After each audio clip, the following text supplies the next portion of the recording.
The Biography of Satan by Kersey Graves. Narrated by Matthew Schmitz.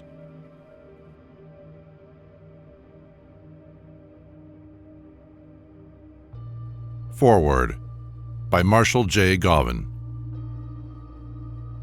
Thought has a history. The intellectual life of the present is the heritage of the beliefs and doubts, the hopes and fears of the past. We think over again the thoughts of our fathers, with such variations only as are due to broader culture, and this broader culture is the product of intellectual variations. Thought varies in the direction of growth, but the change of thought is, for the most part, a slow process. Beliefs are tenacious, and no beliefs are more tenacious than religious beliefs. This is because religion has to do with gods and devils, because it presumes to tell man of his place in and relation to the world, and the whence and whither of his being, because it teaches the necessity of holding certain beliefs regarding these things, and because it appeals fundamentally to man's emotions, to his hope for happiness and fear of pain in another world. These features of religious belief give religion a universal interest. All men are interested in religion. They are interested in it because it has so largely dominated the life of humanity, because for countless ages, mankind lived and thought and suffered almost wholly within the confines of religious sanctions, because every step the race has taken in the direction of intellectual progress has been taken in defiance of religious authority, because the whole range of the scientific culture of our time regarding man and the universe is a challenge to, and is challenged by, the religious notions that have come down to us from the distant past. Accordingly, the Christian and the deist, the theosophist and the spiritualist, the agnostic and the atheist are equally interested, though from different points of view, in the story of humanity's religious beliefs, the history of the world's religious thought. Without a knowledge of man's past, his present cannot be understood. Yesterday's beliefs are keys to the doors of today's thoughts. From what yesterday's religion was, the religion of today has become, and on the foundations we lay down, whether flimsy or secure, the superstructure of tomorrow's thought will rise to challenge the winds of change and to be tested by the stressful storms of science. At the bottom of the religion of the Christian world has ever been and is the belief in an eternal fiery hell presided over by a devil, the prince of fiends. The Church has ever taught, and still teaches, that the faithful, the devout, at best but a mere few, will be chosen to share the eternal glory of God's presence in heaven, and that the countless billions of unregenerate and unredeemed will be tortured forever in the flames of hell, under the everlasting surveillance of the devil's malicious leer. That atrocious doctrine, the doctrine of eternal punishment for unbelievers, has been, in every age, the mainspring, the driving force of Christianity. Armed with that belief, the Church launched herself upon the Roman Empire, destroyed the pagan religions, extinguished pagan culture, overthrew classical civilization, and ushered the world into the noisome gulf of the Dark Ages. Fired with that belief, the Church filled the world with religious hate, with fanaticism, with intolerance of science and reason. Urged to desperation by that belief, the Church established the Inquisition, filled the Christian world with spies and informers, and for a long succession of generations imprisoned and stretched on racks and burnt alive the noblest, the most progressive men and women of our race, because they had brains enough to think and courage enough to express their thought. To satisfy that infamous belief, Hypatia and Huss, Bruno and Vanini, Servetus and Ferrer, with innumerable martyrs filling the way between the Greek teacher in the 5th century and the Spanish educator in our own day, sealed their convictions with their blood and gave their ashes to the winds. The belief in eternal punishment gave the world 1,000 religious wars. It put a ban on investigation. It gagged honest thought. It made ignorance universal and progress impossible. It put the world beneath the feet of priests. For more than 1,500 years, the insane notion that a hell of flames awaits the souls of unbelievers in another world did more than any other single thing to transform this world into a kind of hell. Thundered from millions of pulpits over and over again, during all the centuries of Christianity, that heartless belief filled the lives of men and women and children with an awful fear, a fear frequently amounting to terror, a withering fear that only recently began to pass away. Think, for example, of these terrible words from the lips of so otherwise good a man as the Reverend Charles H. Spurgeon, the eminent Baptist preacher of the London Metropolitan Tabernacle only a generation ago. Only conceive the poor wretch in flames. See how his tongue hangs between his blistered lips, how it excoriates and burns the roof of his mouth, as though it were a firebrand. Hold him crying for a drop of water. I will not picture the scene. Suffice it for me to say that the hell of hells will be to thee, dear sinner, the thought that it is to be forever. Thou shalt look up there on the throne of God, and on it shalt thou see written, forever. Then, dropping into verse, the eloquent preacher continues, forever it is written on their racks, forever on their chains, forever burneth in the fire, forever ever reigns. Against such frightful teachings, reason has had to fight, science has had to struggle, and the spirit of humanity has made way but slowly. The emancipation of the human mind is, as yet, far from complete. The old thraldom still maintains an ominous dominion. The chains of fear still bind the beliefs of scores of millions. Wherever priests and preachers are powerful, wherever the light of modern knowledge has not yet penetrated the dark recesses of superstition, the belief in hell retains its hold upon the people. The whole world of Christian orthodoxy still respects the devil with its belief and still honors him with the tribute of its fear. And the ignorance and despotism, the confusion and war that still darken the face of civilization are part of the price humanity still pays for being deceived by a false religious doctrine that has, in every Christian age, diverted man's mind from the cultivation of those concerns upon which rests his welfare in this world. But some gains have been made. The belief in the devil and hell has vanished from the whole intellectual world, and as education advances, the unbelievers in these terrible superstitions will multiply by the millions. The mission of education, of modern science and historical criticism, is to win the world for enlightenment, and that goal will be reached eventually, in spite of the puerile preaching of priests and the fulminations of the fundamentalists. But while the devil and his fiery dominions are disappearing from the realm of man's beliefs, it must be borne in mind that belief in his satanic majesty and in a place of endless torment for the major portion of mankind are vital to Christianity. The reality of Satan is as plainly taught in the New Testament as is the reality of Christ. It was Satan who tempted the Son of God at the close of his 40 days fast. It was Satan who carried the younger God to the pinnacle of the temple and thence to the top of a mountain and offered him the kingdoms of the world in exchange for worship. Again and again, according to the New Testament, Christ cast devils out of human beings. Moreover, Christ threatened men with eternal punishment in hell. Matthew 25:41-46. If these representations are not true, if the devil is only a myth and hell but a figure of speech, the authority of the New Testament falls to the ground. With the devil and hell gone, salvation loses its meaning. The Savior is left without an office. The atonement remains unperformed. The wrath of God resolves itself into a priestly fiction. Christianity is seen to be not a divine revelation, but a gross superstition that has for nearly 2,000 years deceived, betrayed, and martyred mankind. The author of this book has performed for his fellow men the single service of pointing out to them the fact that the Christian doctrine of a devil and a hell were utterly unknown to the ancient Jews and are nowhere taught in the Old Testament. He shows that these doctrines were derived from the mythologies of the heathen nations that surrounded the Jewish people.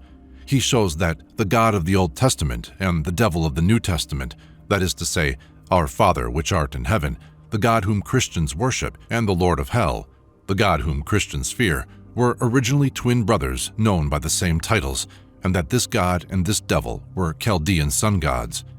He shows further that the Christian notions of the kingdom of heaven, of the bottomless pit, of a lake of fire and brimstone, and other such ideas were borrowed from Babylonian and Persian sources. In other words, he shows that the Christian ideas as to the future worlds of bliss and torment were not made known to man by divine revelation, but rather were borrowed by the founders of Christianity from the rich treasure house of pagan mythology. Thought has a history. Christianity belongs to the natural history of thought. Its origins are found in the development and migration of mythology, and humanity is outgrowing it today because thought, illumined with knowledge, is moving to a higher plane, to the altitude of science and rationalism. The Biography of Satan is an instrument in this forward movement because it is an informing and emancipating book, and therefore Kersey Graves, its author, was a benefactor of mankind. Minneapolis, Minnesota, July 30th, 1924. Preface. In presenting the present edition of this work to the public, the author deems it necessary only to add in the preface that it has been thoroughly revised and corrected, and that the numerous responses from those who availed themselves of a copy of the previous edition of the book leaves the author no reason to doubt that the motive which actuated him in the publication of it will be fully realized. That motive was to expose and arrest the progress of the most terror-inciting superstition that has ever nestled in the bosom of the ignorant, or that ever prostrated the energies of the human mind, and reduced its possessor to the condition of an abject, groveling, and trembling slave. It is common in the prefatory exegesis of a work to explain the motives which led to its authorship or compilation. But as the motives which prompted this work are already partially disclosed in the initiatory chapter headed "Address to the Reader," and the succeeding chapter which sets forth some of the practical evils which spring legitimately from the doctrine of future or post-mortem punishment, we will only add to the explanation thus furnished so far as to state: 1.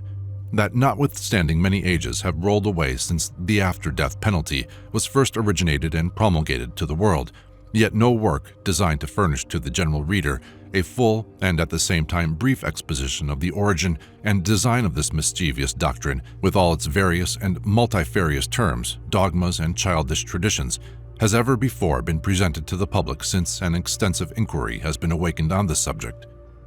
2.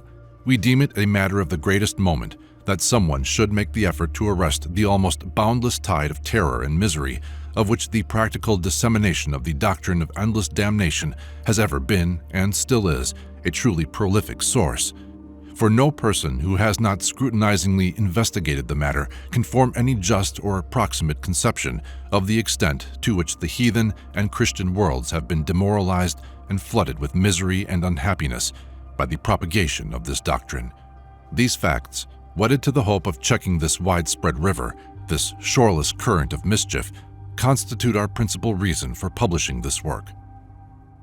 3. The single and serious fact that the superstitious fear of after-death punishment furnishes the primary motive power by which more than 1 million of sermons are annually dealt out from the Christian pulpits of the United States alone, at a cost of many millions of dollars levied mainly upon the pockets of the poor, which have the effect of exciting in the minds of the religious classes the most agonizing emotions and the most torturing fears, often producing, temporarily, the ruin of health and happiness, even among the most virtuous, and the people, and most of the priests too, being ignorant of the origin of these alarming superstitious doctrines, the author considers as ample warrant, upon moral grounds, for attempting the task of aiding and checking the evil and demoralizing effects of this barbarous, anti-civilizing, and terrifying heathen superstition. Whether these reasons furnish a sufficient justification for such an enterprise is left for the candid reader to judge. It is gratifying to learn that the superstitious fear, which in every age and country in which it has prevailed and enslaved the minds of thousands, and still holds millions in its iron grasp, is likely to be better understood in its real nature, its pernicious effects, and in its origin. Kersey Graves. Introduction. Fear hath torment. Friendly reader, are you or have you ever been a believer in the doctrine of future endless punishment? And did you ever tremble with fearful apprehension that you might be irrevocably doomed to a life of interminable woe beyond the tomb? Did you ever shudder at the horrible thought that either yourself or some of your dearest friends might possibly, in the day of accounts, be numbered among those who are to receive the terrible sentence, "Depart from me, ye cursed, into everlasting fire, prepared for the devil and his angels"? Matthew 25:41. Were you ever tormented and goaded with such fearful forebodings as these, and haunted with them day and night, for weeks and months together, if not during long and tedious years, as thousands upon thousands of the most devout believers in the Christian faith have been in all ages of the Church? Or were you ever present during a religious revival to witness the priest remove, in imagination, the cover from hell's burning mouth, that blazing, bottomless pit whose lurid flames of fire ascendeth up forever and ever, And did you hear him depict to a terror-stricken audience the fearful fate of the countless millions of the doomed, damned souls of the underground world? Did you ever listen as he portrayed their agonizing sufferings and spoke of their loud, terror-inspiring, heart-rending wailings of anguish, their woeful groans, their doleful yells and soul-bursting shrieks of despair, which, like 1,000 commingling thunders, reverberating along the great archway of their murky prison, shook heaven and earth and hell? And did a shuddering fear steal over your nervous frame and chill the blood in your very hearts in spite of your efforts to resist it and stave it off, as the pulpit orator, in glowing eloquence, depicted the wretched inhabitants of this world of woe as being tossed to and fro with their naked souls upon a fathomless sea of flame, a shoreless ocean of boiling, blazing, sulphurous fire, lashed into furious, dashing mountainous billows by the ever-thundering, ever-bursting, never-ceasing storms of divine wrath? As they essay to quench their parching thirst with this liquid fire, the worm that never dies, robed in burning brimstone, we are told, makes his eternal feasts upon the vitals of their bleeding hearts, lacerated by the swift-sped thunderbolts of Jehovah's direful vengeance. Aye, the barbed arrows, fresh drawn from God's own quiver. And old grim Lucifer, the deputed executor in part of God's vengeful wrath, heedless of their doleful yells and maddening cries, culminates the awful drama as he woods up the fires and keeps them burning, and pours the red-hot, blistering embers down their shrieking throats. A popular Christian clergyman, the Reverend Mr. D, in a fit of inspirational turgescence and mental explosion, which recently came off in Xenia, Ohio, as he collapsed, let off the following: "Fathers and sons, pastors, mark this, ye preachers, and people, husbands and wives, brothers and sisters, in unquenchable fire, with swollen veins and bloodshot eyes, strain toward each other's throats and hearts, reprobate men and women, devils in form and features, hideous to behold, as God's vengeance is in his heart, and he delights to execute it. He will tread them in his wrath and trample them in his fury, and he will stain all his garments with their blood. Wonder if he will then reascend his burnished and beautiful emerald throne with these bloody clothes on. My head grows dizzy as it bends over the gulf." Quite likely, brother. Lofty climbing always has the effect to make men with small brains giddy-headed. Empty vessels float easily, and we humbly suggest that you should have been cupped, blistered, bled, and put to bed instantly, and opiates and cooling powders administered ad infinitum after such an exhausting moonstruck effort to scare sinners into heaven. Take another example. A Reverend Mr. Clausen, a Methodist Episcopal clergyman, as it came to pass, being once pregnant with the spirit of eternal damnation, and not knowing, as we suspect, whether he was in the body or out of the body, 2 Corinthians, blew up the unconverted portion of his audience in the following spasmodic style: "God will heap the red-hot cinders of black damnation upon your naked souls as high as the pyramids of Egypt." We suggest that Mrs. Partington would have considered this as rather a dangerous case of information of the brain, or of a rush of brains to the head. Now, kind reader, let me ask you, have you had any practical experience in listening to such frightful and frightening ebullitions of folly and fanaticism as the foregoing, which we have presented here as mere specimens of the kind of priestly flummery which are continually rolling out from the pulpit upon the recurrence of every Sabbath in every part of Christendom? Though it is true, such pompous and foolish language is not always used, as is found in the examples we have here presented, yet the spirit manifested is the same. Have you ever calculated or reflected upon the vast, untold, and almost inconceivable amount of terror, fright, misery, and despair, and consequent destruction of happiness it has brought to millions of minds and millions of families of the present era, as well as those of the remotely past superstitious ages? If so, you can understand our object and appreciate our motive in throwing this book before the public. For certain we are that in fear there is torment, and consequently unhappiness, and certain we are too that if the 200 millions of people called Christians could be made acquainted with the historical facts which would be found in this work, and which go to prove most conclusively that the doctrine of future endless punishment was originated and concocted by designing priests, and that a benevolent and beneficent God had nothing to do with their origination, as is claimed by the devout disciples of every primitive religion in the world, it would have the effect to dissipate a fathomless and shoreless ocean of fear and misery from the religious world. For it is now well known to every intelligent person that the fear of endless damnation has been, and still is, a powerful engine in the hands of the priests for converting souls to God, or for grinding or scaring sinners into saints, and that there has always been at least 10 devil-dreading, hell-fearing Christians to one that is made practically righteous by the natural love of virtue and truth. It is the fear of the devil, and not the love of God, which extorts from them a reluctant and tardy conformity to the principles of justice and the rules of practical honesty. That is, the devil is virtually set upon their track as a hound dog to scare them into heaven, and thus they are nothing less, properly speaking, than drafted saints, or rather pious sinners, Christians by practice, but villains at heart.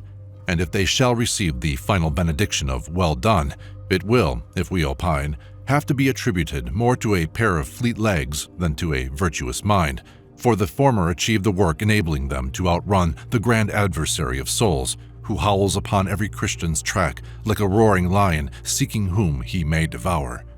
And here we may note it as a remarkable fact, that as momentous and solemnly important as this subject must be admitted to be, involving as it does our fate to all eternity, yet not one pious Christian in 1,000 is able, when interrogated upon the subject, to give an intelligent answer as to the origin of the doctrine of post-mortem punishment. I have never found one that could.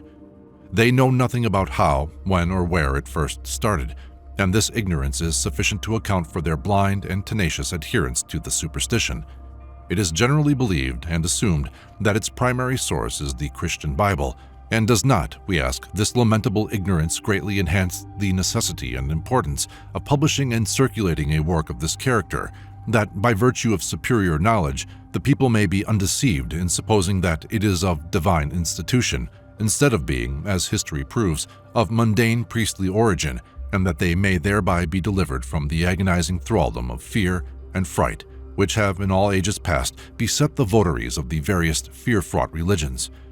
If it were ever a wise policy to try to frighten men into the path of virtue by the fear of hell torments, as was ingeniously argued by the Grecian polyarchists 300 BC, that policy is now superseded by the substitution of more honorable, more laudable, and more enduring motives. Chapter 1. Evils and demoralizing effects of the doctrine of endless punishment. Grant me, great God, at least, this one, this simple, almost no request. When I have wept 1,000 lives away, when torment has grown weary of its prey, when I have raved 10,000 years in fire, yea, 10,000 times 10,000, let me then expire. We have not space for an elaborate exposition of the evils and immoral effects of the doctrine of endless torment, but will present a brief list of a portion of them, condensed from one larger work on this subject, of which this work is an epitome or abstract. 1. The belief in a cruel after-death punishment is, as we have already shown, the prolific source, on their own account, of groundless and tormenting fears to all its believers. 2. It is also the source of a fearful amount of the most painful unhappiness to millions of the human race, in dread apprehension of the fate of their friends, even when but little is entertained on their own account. 3.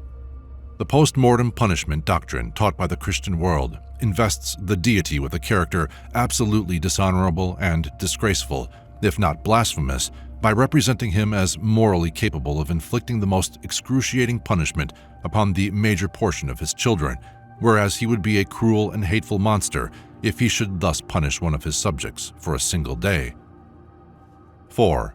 It also fastens a disgraceful libel upon the moral attributes of man, by representing him as being so demon-hearted, even after he is translated to heaven and numbered among the spirits of the just men made perfect, that he can witness, unmoved, the intolerable sufferings and raving torments of the millions of his fellow beings, consigned to endless woe.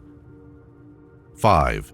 It has caused the butchery, the bloody slaughter of millions of the human race by the efforts used to convert them, and the rest of mankind, to the true religion, in order to save their souls from hell. 6. It has caused numberless suicides, infanticides, fratricides, etc. Children have been murdered for fear they would lead a life of crime and thus plunge their souls into hell. 7. The belief in devil obsession and endless punishment has caused more than 100,000 human beings to be tortured to death in various ways by Christians who believed in the superstitious notion of witchcraft.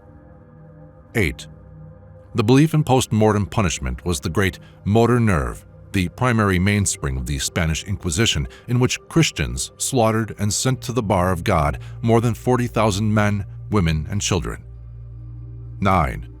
It was the foundation of the fiendish War of the Crusades, in which 5 millions of people were made to drench the earth with their blood by the hands of Christians.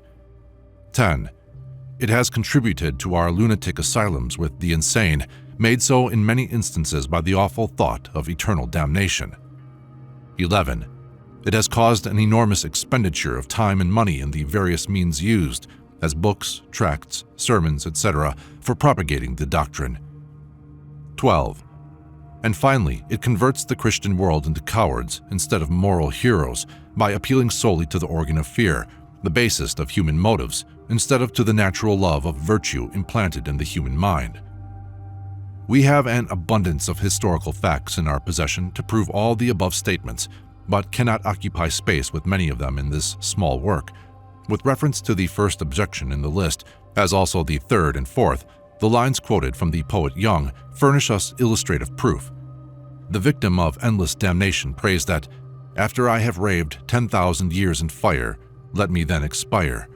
But the Christian world tells us God answers, "No, sir, your raving torments shall never, never have an end." Now, not only must such doctrine as this be appealing to weak nerves, but we regard it as virtual blasphemy, as it represents God as being a more demon-hearted, inhuman monster than the most bloody-minded tyrant that ever drenched the earth with human blood. For neither Nero nor Caligula ever attempted to punish and torture, in the most cruel manner imaginable, even his bitterest enemy for a year, much less an eternity, as God is here represented as doing. But more and worse. Listen to the following from one of the most popular promulgators of the Christian faith that ever graced, or rather disgraced, the land of Christendom. The Reverend J. Edwards, a very popular preacher of the last century, president of a theological seminary in New Jersey, and one of the brightest luminaries of the Christian church, as Reverend Robert Hall styles him, proclaimed from the sacred desk that the elect in heaven will not be sorry for the damned in hell.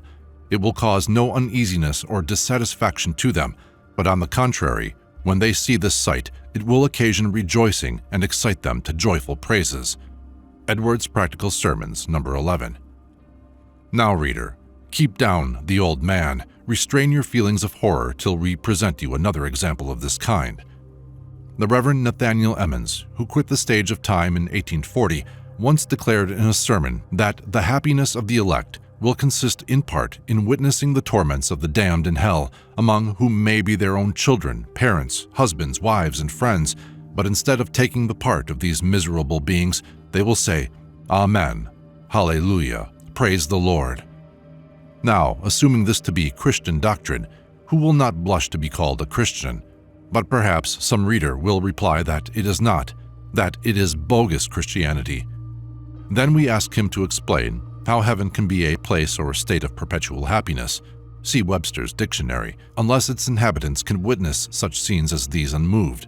If perpetually happy, they must actually enjoy every scene they witness, and hence must shout, "Amen, Hallelujah, praise the Lord," when witnessing, as they do according to the Scriptures, Luke 16:23, their friends and relatives rolling, raving, and shrieking the pangs of perpetual woe. Now, reader, don't you see that Edwards and Emmons were preaching the genuine Christian doctrines? Whether or not, however, we regard such sentiments not only as blasphemous caricatures upon a just and benevolent God, but as insulting libels upon human nature as it exists among the spirits of the just made perfect. If our friends, after entering paradise, did really possess such a character as here ascribed to them, I would rather be a dog and bark at the moon to all eternity, even though I should be endowed with the perpetual character or special privilege of singing Old Hundred or playing on the harp of 1,000 strings forever and ever. and sermons containing such just gospel rantings as these may be found in nearly every Christian library in the world, exerting a demoralizing influence on all who read and believe them. Chapter 2. Ancient Traditions Respecting the Origin of Evil and the Devil. We now propose to submit to the reader a brief and condensed history of the ancient notions respecting the origin and infernal operations and machinations of that imaginary monster, counter-foe, and arch-enemy to all human bliss and blessedness, known as the Devil, Satan, the Serpent, the Dragon, etc., but for whom we think a more appropriate designation would be the rival of omnipotence or omnipotent second. Here let the reader note it and emphasize it as a remarkable fact that God, not the devil, was primarily believed to be the author of evil by the Oriental nations, and that this doctrine is taught in the Christian Bible. The words evil and devil seem to have been originally synonymous terms, the latter being, as we are told, a contraction of the words do evil, and hence represents a mere personification of evil. And there is abundance of evidence accessible to prove that the conception of evil existed long before the devil was discovered or thought of, so that should his devilish majesty set up a claim, or any of his friends for him as being the originator or author of evil, he would be non-suited in open court. The case would be reduced to a noli prosequi, or pronounced tout au contraire. Instead of ascribing evil to the devil in the early ages of human society, we find it was ascribed to the deity himself, and considered the natural action of his own faculties, the normal and divine powers and purposes. He was assumed to be the source of both good and evil, there being already in the conception of the people one infinite being, or God. No room was found in the original creation for another, and hence his sooty majesty was left out. He was an afterthought. It was not until the second edition of creation was struck off that his long-tailed lordship was thought of, or allowed to have any existence except among snakes. He was finally gotten up as a helpmeet for the priests, it being discovered that it would require the threefold power, first of the drawing cords of love from the fountain of infinite goodness, second, the draw game of the priests upon the pockets of the people, and third, the howling of the serpent, alias the dragon, alias the devil, like a roaring lion, to get a sinner into heaven. Verily, verily, Jordan is a hard road to travel, I believe. Or in other words, heaven seems to be a place not very accessible. We have stated that the devil was not thought of in the original creation, and how the people were restrained from the commission of universal crime and carnage without the fear of the imaginary ghost of old King Beelzebub before their eyes is a mystery of godliness which we suppose only the spiritually minded can comprehend, that is, those who are sufficiently spiritually minded to understand the things that belong to the kingdom, or to see a devil where there is none. There is abundance of historical testimony to prove that no nation in its earlier history, not even God's holy people, had any idea or conception of the existence of a prime originator of evil, or tempter of souls, separate and apart from God himself, while it is evident that no possible advantage or end could have been served by the existence of such a being, while the people were ignorant of it and the conception foreign to their thoughts. Hence the presumption must be that he was not yet born or hatched. Strange, too, when according to orthodox showing, that was an age of the world in which it was all-important and indispensably necessary that he should have been incoronated and established upon his throne, and the fact extensively advertised, because we are told that the imagination of man's heart is evil from his youth. Genesis 8:21. And hence a devil was needed to scare them on the right track, the straight and narrow way that leadeth unto Jordan, as we are virtually taught in this his high calling, the great end of his creation. It certainly, then, was a great blunder, a serious desideratum, to omit his creation at the start, or, if created, to neglect to make it known. Good and evil were primarily regarded as only different degrees of the same thing, and both as emanations from an all-wise and perfect God, the author of everything both good and bad, whose residence then by many was believed to be the sun. And let it be noted here that the first conception of evil and a devil was inferred from the violent and destructive operations of the elements of nature, not now classified with or regarded by anyone else as moral evils, and which it was known that human beings could have no agency in producing. And here dates the first rude conception of a devil, which means simply a destroyer, not of souls, but of natural objects. Chapter 3. A wicked devil and an endless hell not taught in the Old Testament. The proof that the early Jews, Hebrews or Israelites rather, like the heathen at a still earlier period, were entirely ignorant of and had no conception of the existence of a devil or distinct evil principle, and ascribed all evil and all crime, as well as all goodness, to one God, is of a threefold character. 1. The absence of any allusion to such personage in the Jewish scriptures, or even to a state of punishment after death. 2. The repeated positive declarations in the same holy book that God himself is the author of evil. 3. The fact that all those names, terms, and titles now applied to the devil, or used to designate such a being found in the Old Testament, were by the Jews applied also to God, and are still more remotely traceable to pagan astronomical imagery or star-born spiritual beings.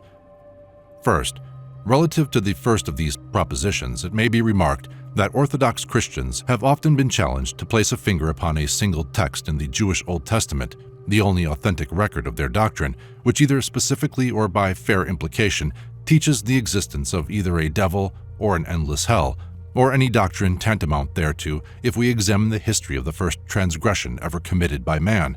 According to the Jewish and Christian scriptures, we will find no allusion to these doctrines, and no threat of punishment in another life as a penalty for this or any other sin, as most certainly we should, if these doctrines were then known, believed, and propagated.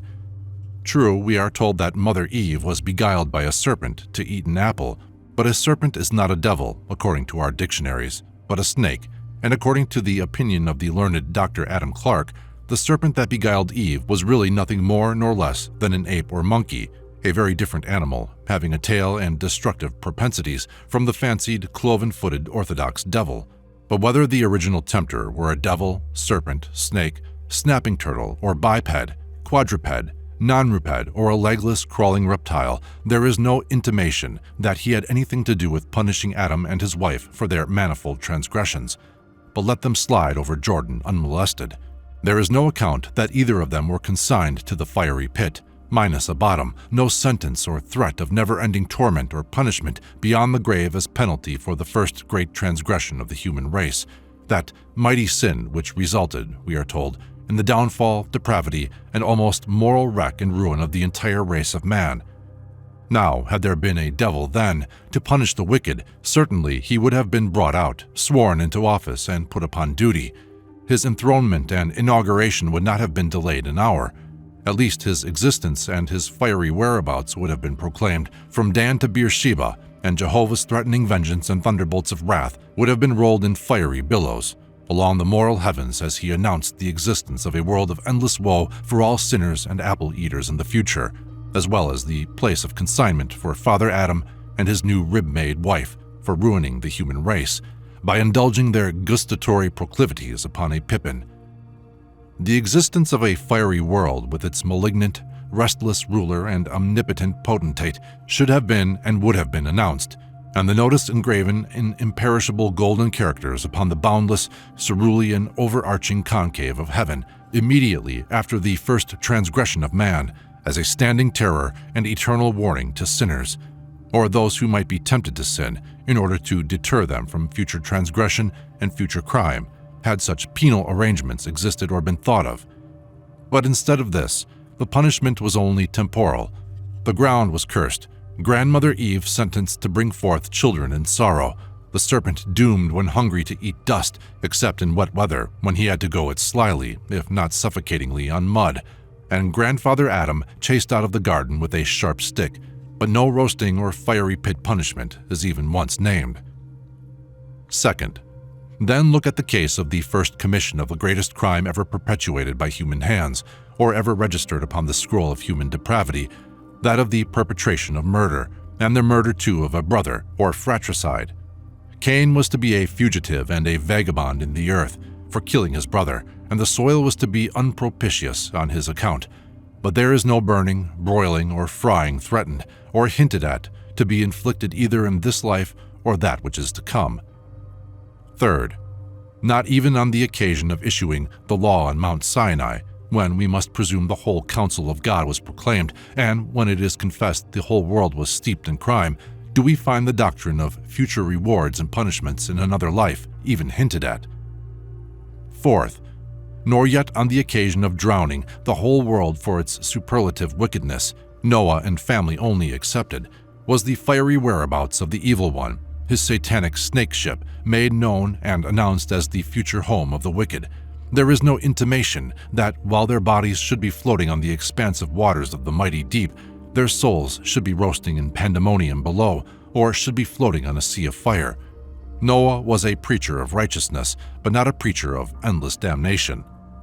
Fifth, we will dismiss the argument with the remark that while Jehovah is represented as often getting angry, and as being again and again engaged in dealing out his fulminating thunders upon his holy people, in pouring out his threats, curses, and wrathful imprecations upon the devoted heads of his own chosen nation, he never once threatened them with fire and brimstone, or to cast them into the pit without a bottom for their numerous transgressions, their manifold backslidings, and their wickedness of heart. Not even after they had rolled up a mountain of crime, whose towering apex stood in defiant mockery before the throne of heaven. 2,500 years thus rolled away after creation, as we have shown, and we will now add to it at least 1,000 more, basing our calculation on Jude's Christian chronology, before his devilish or snakish majesty was born or ushered upon the stage of action, or at least before he was introduced to society, or anybody was honored with his acquaintance, or even suspected his existence. As we find no traces of him among the prophets, he either had led a very obscure and retired life, or was yet in the labyrinths of chaos. For it was not until about the dawning of the era of the gospel dispensation that he was inaugurated and crowned king of pandemonium by the Christian world. Now we have only to appeal to the Jewish and Christian history to show that society was as moral and as free from crime during this long period that the world, or at least this portion of it, was in want of a devil to help on the cause of Zion, as during the devil-preaching, hell-scaring system or policy of proclaiming the gospel and frightening the people into piety in paradise, or rather into priest-paying pews, which was practiced in the Dark Ages, so-called. If then society could prosper without a devil for nearly 4,000 years, why could it not continue to prosper without his assistance or presence through all time to come? More especially as we have the historical proof that society was not improved morally by his introduction into the world, or the introduction among the people of the belief in such a being, as we could amply prove, and is as well known to every reader of history. Hence, it is not evident that as there was no prime evil agent known to society in the early ages,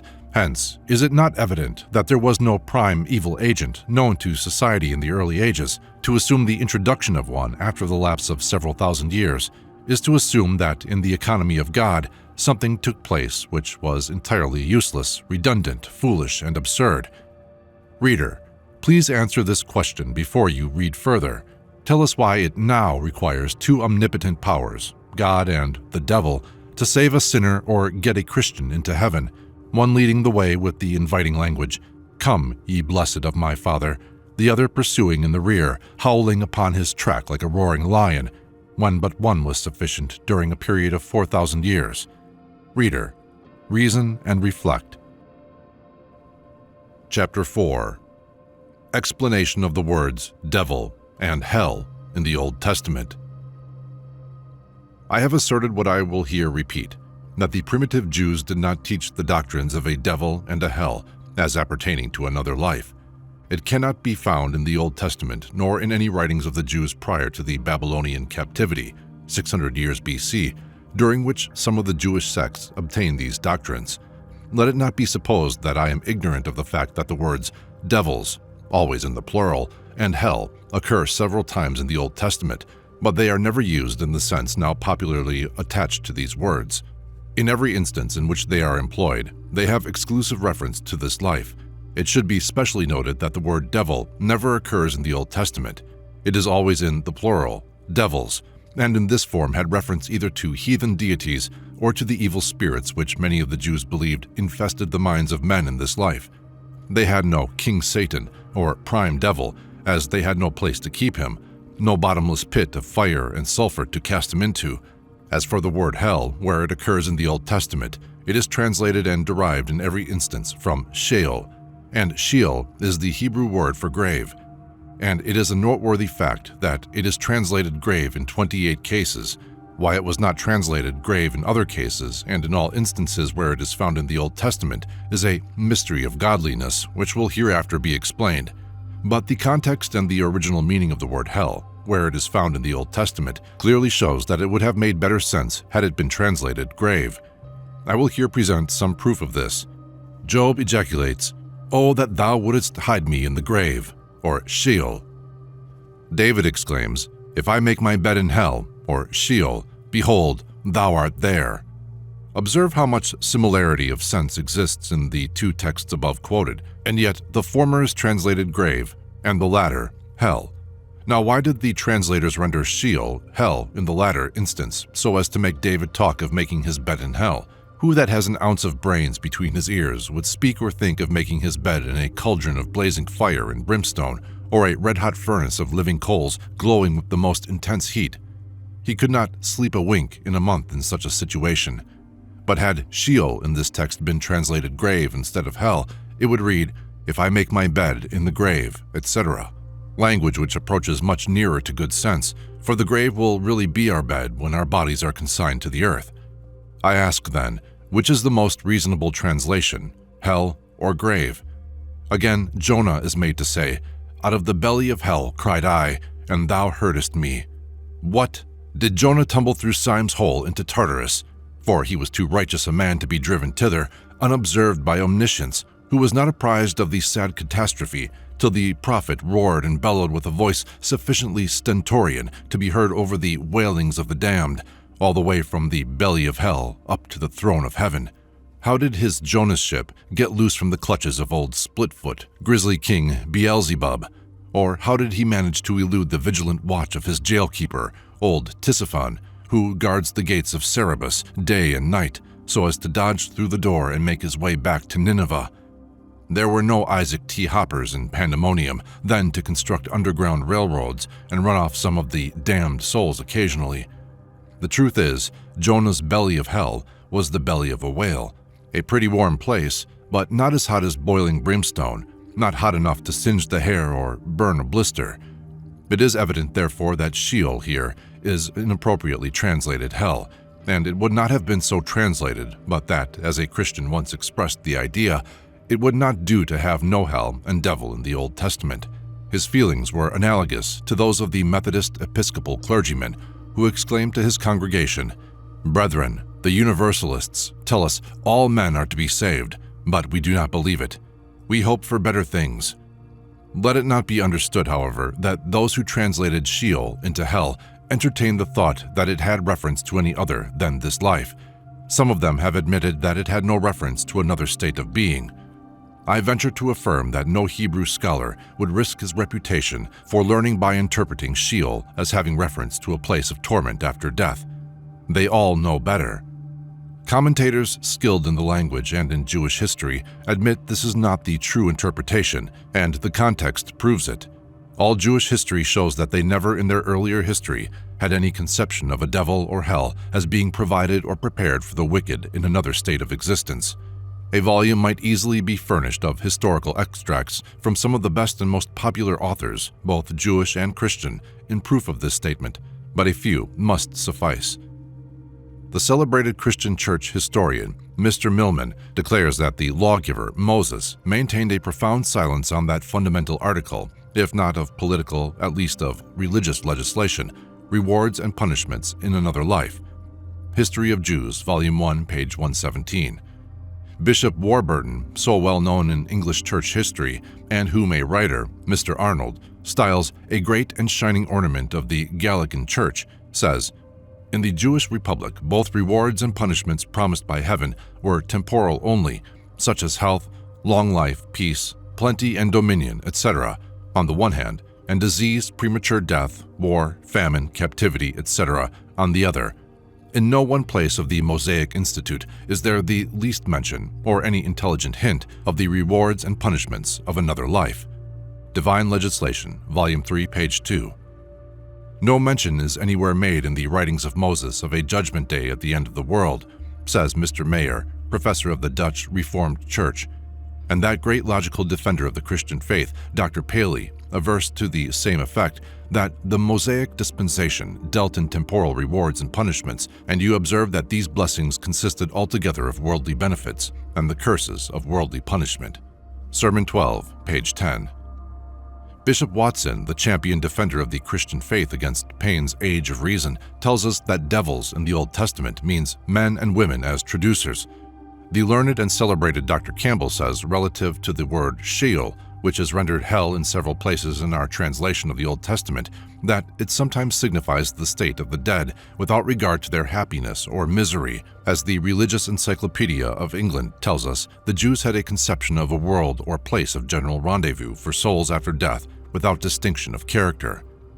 The ablest and most popular Christian scholars, then, admit that the early Jews, known primarily as Hebrews, had no conception of a personified wicked agent or transmundane personal devil, or of a place of endless torment beyond the confines of time, but that all words or names in the Old Testament, seemingly implying such ideas, were intended to have reference exclusively to this sphere of being. Chapter 5. God, and not the devil, the author of evil according to the Christian Bible. Our next and second proposition is that the earliest ancestors of the Jewish race recognized God as being the author of evil by virtue of being the source of everything. The sequence had to be admitted to maintain a logical consistency. God could not be the author of all things without being the author of evil. The doctrine of future rewards and punishments constituted no part of the ancient Jewish creed, simply because, as we would naturally infer, all human actions, both good and bad, were regarded as proceeding from their God, Jehovah, or as being inspired by the great breath, as they express it in the Talmud. But we are not left to mere inference from the omission of afterlife punishment for wrongdoing from their creed, that they regarded God as the author of evil, but we have taught it in the most explicit and unequivocal language in their own inspired writings. Read and mark well this inspired utterance of the great and leading prophet of the Jews. I form light and create darkness. I make peace and I create evil. I, the Lord, do all these things. Isaiah.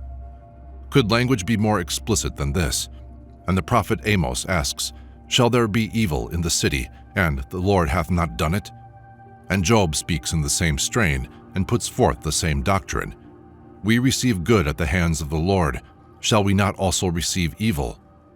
And Solomon also carries the principle or doctrine so far as to declare, The Lord hath made even the wicked for the doing of evil, as it should read, but our translation makes it read, the day of evil.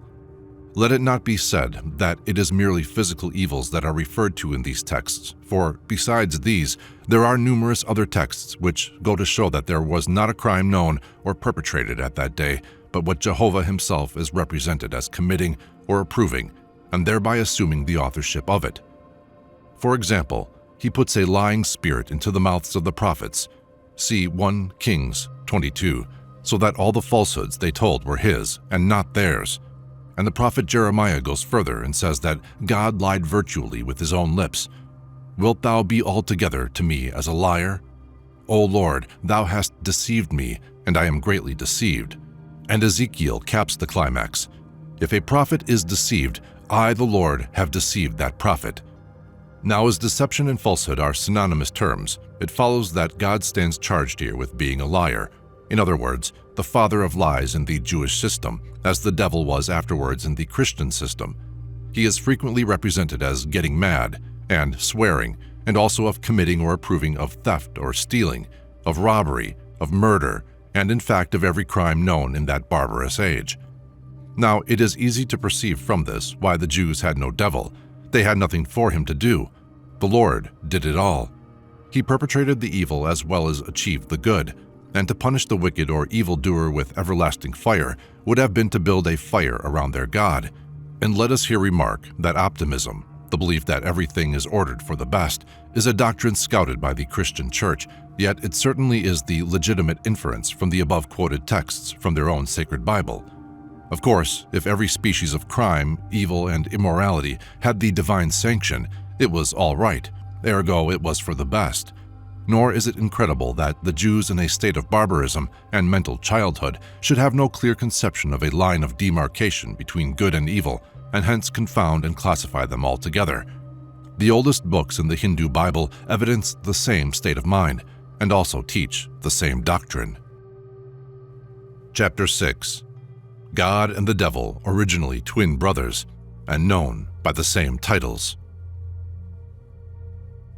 Another proof that the primitive Jews, like some of the earlier heathen nations, had no devil and recognized but one common source for good and evil, regarding both as proceeding from Jehovah, is found in the fact that those names and titles now applied to the devil were by them and other nations primarily applied to the deity, thus evidencing that both characters were formerly comprehended in one being, that being Jehovah, God, and that after another being, the devil, was hatched, created or conjured up to settle all the sins of the world on, he still continued to be known and designated by the same names and titles that various nations, including Jews, had used in application to God only, whereas a being possessing opposite characteristics should have been designated by a name denoting opposite qualities.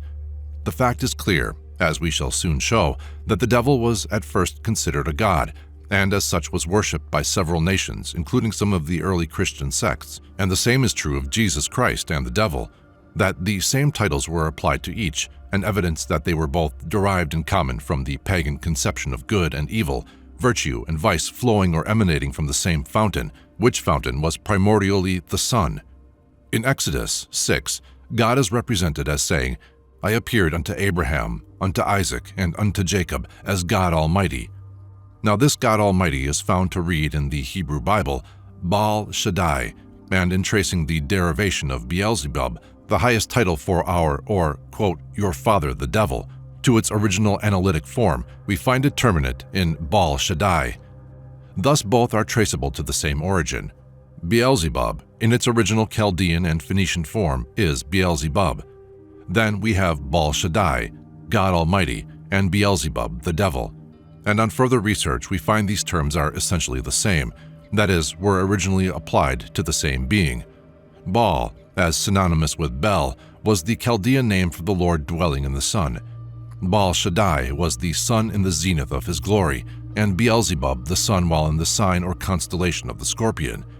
And then there is Baal Iyal, or Baal Iyel, a Chaldean and Phoenician solar title for God, and this is the word or term from which the devilish Belial of the Christian New Testament is derived. Belial is from Baal Iyel, Lord of the opposite, which means a sign or constellation opposite to the sun at any given point. Adversary, another satanic title, your adversary the devil, 1 Peter 5-8, is also traceable to the same source. Adversary being like Belial, a sun at right angles, or adverse, adversary to the sun. Paul asks, "What concord hath Christ with Belial?" I answer the same that Christ hath with the Father, all being traceable to one and the same original source. Dragon is another title for the great Attorney General of the lower kingdom, and is found to be synonymous with Baal and Bel. St. John speaks of that old serpent which is called the devil and Satan, the great bed dragon, with 7 heads and 10 horns, and a tail which drew the third part of the stars of heaven and cast them to the earth. Here serpent, devil, Satan, and dragon are used as synonymous terms as nouns in apposition.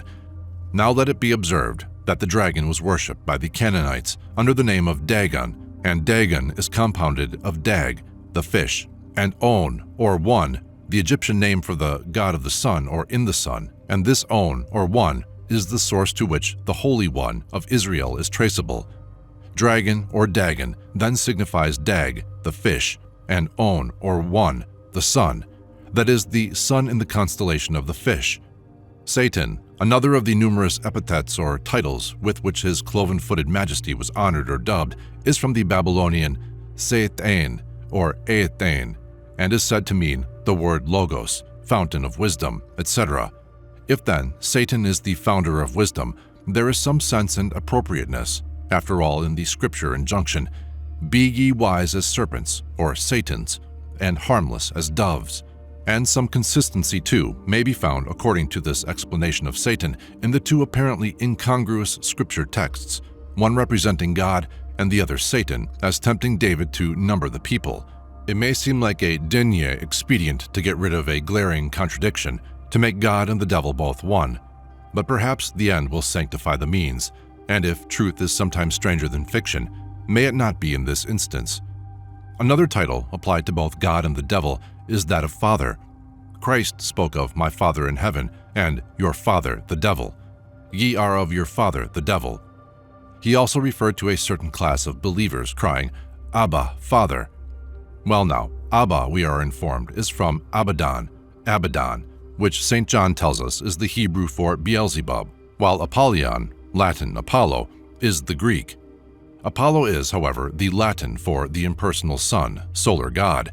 Abba is Father, and Don is Lord in the Hebrew, and according to the inspired John, the Revelator, the two together is Beelzebub. Abaddon, Father, Lord, Beelzebub, rather an imposing title for his snakeship. We will now notice some of the titles in common to Christ and the devil. Lucifer, suggestive of Lucifer matches, of which it may be presumed his Satanship was the patentee or inventor. If not a common title for the evil one, is at least a very illustrious title. I think the old gentleman was formerly better known by this title than at present. It is one of the numerous titles, however, by which he has always been known and honored. Isaiah dubs his royal majesty as Lucifer, son of the morning, or as some translators have it, and ours so explain it in the margin, day star. Then Lucifer was son of the day star. Well, now mark the evidence. In Revelation 22:16 it reads, I, Jesus, am the bright and morning star. Then there is just the difference between Lucifer and Jesus that there is between the morning star and the day star, which Bailey's astronomy and Dupuis' astronomy of the ancients show to be none at all. They were one and the same star, and this identity in the name of Christ and Lucifer, as well as the reasonableness of designating each a star, is rendered more apparent when we recollect that both were considered the source of light. Christ was a light to lighten the Gentiles, and Lucifer, or Satan, was by transformation an angel of light, or as it is rendered, a star of light, the stars anciently being considered angels or the homes of angels, and were sometimes addressed as angels. We have then Christ as the morning star, light to heaven, etc., and Satan or Lucifer a star of light. Both are stars and both are lights. God is another honorable designation for both Christ and Satan. Christ is the God of peace, and Satan the god of this world, and the appropriateness of the designation and validity of the title of the latter, I believe, is not disputed by the Christian world. Christ himself seems to have conceded it, for when his Satanship offered him all the kingdoms of this world for one genuflection or act of worship, he did not dispute his title, contest his proprietorship, or call into question the correctness of his boundless claim to all the kingdoms of this world. He seemed disposed to give the devil his due, if not a little more. Again, was Christ honored with the title of a prince. So was the ruler of the brimstone kingdom. Christ was the Prince of Peace, Satan the Prince of Darkness, the Prince of the power of the air. But why was he styled the Prince of Darkness? Do fire and brimstone give no light? Certainly they do. Then would there not be as much propriety in dubbing him the Prince of Light as an angel of light? However, he is acknowledged to be a prince as well as Christ, and thus far they are co-equal. And did Christ receive the awe-imposing title of Son of God? So did Satan receive a similar title, for Son of the Morning is, when properly rendered, Son of the God who made the morning, who rules the morning, the God in the sun. But perhaps the most common title, or rather emblem for that old serpent, the devil, as John the Saint styles him, is that of a serpent. And serpent was a popular emblem among the Jews for God also, if not a direct and explicit title for the deity. We are told that Moses made a serpent of brass and put it upon a pole, and it came to pass that if a serpent had bitten any man, when he beheld the serpent of brass, he lived. Now we have the most conclusive evidence that this serpent was designed to represent Jehovah. In the first place, its uniform use in nearly all countries to represent the deity or the devil would indicate that Moses' serpent was designed to represent one or the other. And then, when Christ tells us that Moses lifted up the serpent in the wilderness as a type of him, Christ, we are no longer left in doubt as to which of the two, God or the devil, it was intended to represent and constitute an image of. No doubt remains of its being intended as an image or emblem of deity, especially when we take into consideration the wonderful and godlike healing power ascribed to it, equal to that of the great idol, Dagon of the Babylonians, than which it certainly was no less an idol. Certainly, it would be difficult to conceive of a deeper vein of idolatry running through the religion or mythological system of any nation than that practically manifested or implied in this brazen serpent of Moses, or brazen image of God, as we may truthfully style it. I think no greater power was ever ascribed to any idol, nor more distinctly essential attributes of deity. Then observe what a glaring and high-handed infraction it involves of the first commandment. Thou shalt not make unto thyself any graven image, nor the likeness of anything that is in heaven, above, or in the earth beneath, or in the waters under the earth. Was not this brazen figure a likeness of something both in the earth beneath and in the waters under the earth? Are not serpents numerous in both localities? They were especially so at that time. I ask then, what does the setting up of the serpent image by Moses lack of constituting idolatry and commandment breaking but the name? The origin of this brazen serpent's business among the Jews, however, is not hard to trace out. The Egyptians, among whom they dwelt for several hundred years, entertained a very high respect, and we say for a portion of them, veneration for serpents, as did other pagan nations, and made much use of them as emblems in their religious worship, as did also the Persians among whom the Jews or Israelites long sojourned. The system of serpent worship was prevalent at that time in nearly every nation on the earth, that is, so far as to use and venerate them as emblems of God and His various attributes. And the reasons which led to the election of serpents for these purposes are also easily explained. It was simply because its peculiar form or construction and character made it susceptible of applying a great variety of emblems for most of the supposed leading attributes of the deity. We will here endeavor to present a brief explanation of the matter. In the first place, his entire wholeness or unitary construction of body, being without limbs or external parts, suggested the serpent as an appropriate emblem of the unitary conception of the Godhead. And then his movement without feet or legs, thus making no noise, was suggestive of many noiseless yet stupendous achievements of the deity constantly going on throughout the universe, as well as his supposed power to change his location without walking, without the use of feet and legs, and especially did this represent, in imagination, that beautiful, noiseless revolution of the planets in their orbits, yet all the time observable to the devout worshipper, these shining orbs being venerable and sacred as the homes of the lesser gods. And the innumerable, shining, dazzling scales of the serpent, following as he moved silently onward those two brilliant visual orbs situated in the front of his head, were suggestive of the sun and moon leading the starry host through the heavens. By putting the end of his tail in his mouth, he formed a circle which was the chosen emblem of eternity. Mr. Higgins says, "The serpent was the emblem of eternity and immortality, and hence tempted the woman in paradise to bring forth immortal offspring." This was the doctrine taught in some of the very ancient religions and mythologies, and revives very forcibly the story of Adam and Eve and the serpent in Eden. The typical or emblematical use of the serpent to represent immortality was suggested by the annual casting off of the epidermis, the annual shedding of the skin of the serpent, which, however, always left him in possession of a new external covering, led many to believe that he never died, but was simply renewed or regenerated and born again every year, while all could see in the process an illustration of the soul's casting off of the body in the act of being born into immortal life. Hence its use to represent eternity and immortality. The hissing of the serpent, it appears, was supposed or fancied to resemble the still small voice of God. The Jewish prophet Isaiah seems to have entertained this superstitious pagan idea when he declared, "The Lord will hiss unto them from the ends of the earth, and he will hiss for the fly of Egypt." This sounds rather snakish as well as heathenish, and Christ's still small voice was doubtless derived from this serpentine source, as a still voice and a small voice were ascribed to the serpent. And more than all, the wonderful attractions or fascinating power of the serpent was beautifully suggestive of the drawing cords of love, which God was supposed to exercise towards all men. Christ declared, "If I be lifted up, like Moses' serpent in the wilderness, I will draw all men unto me."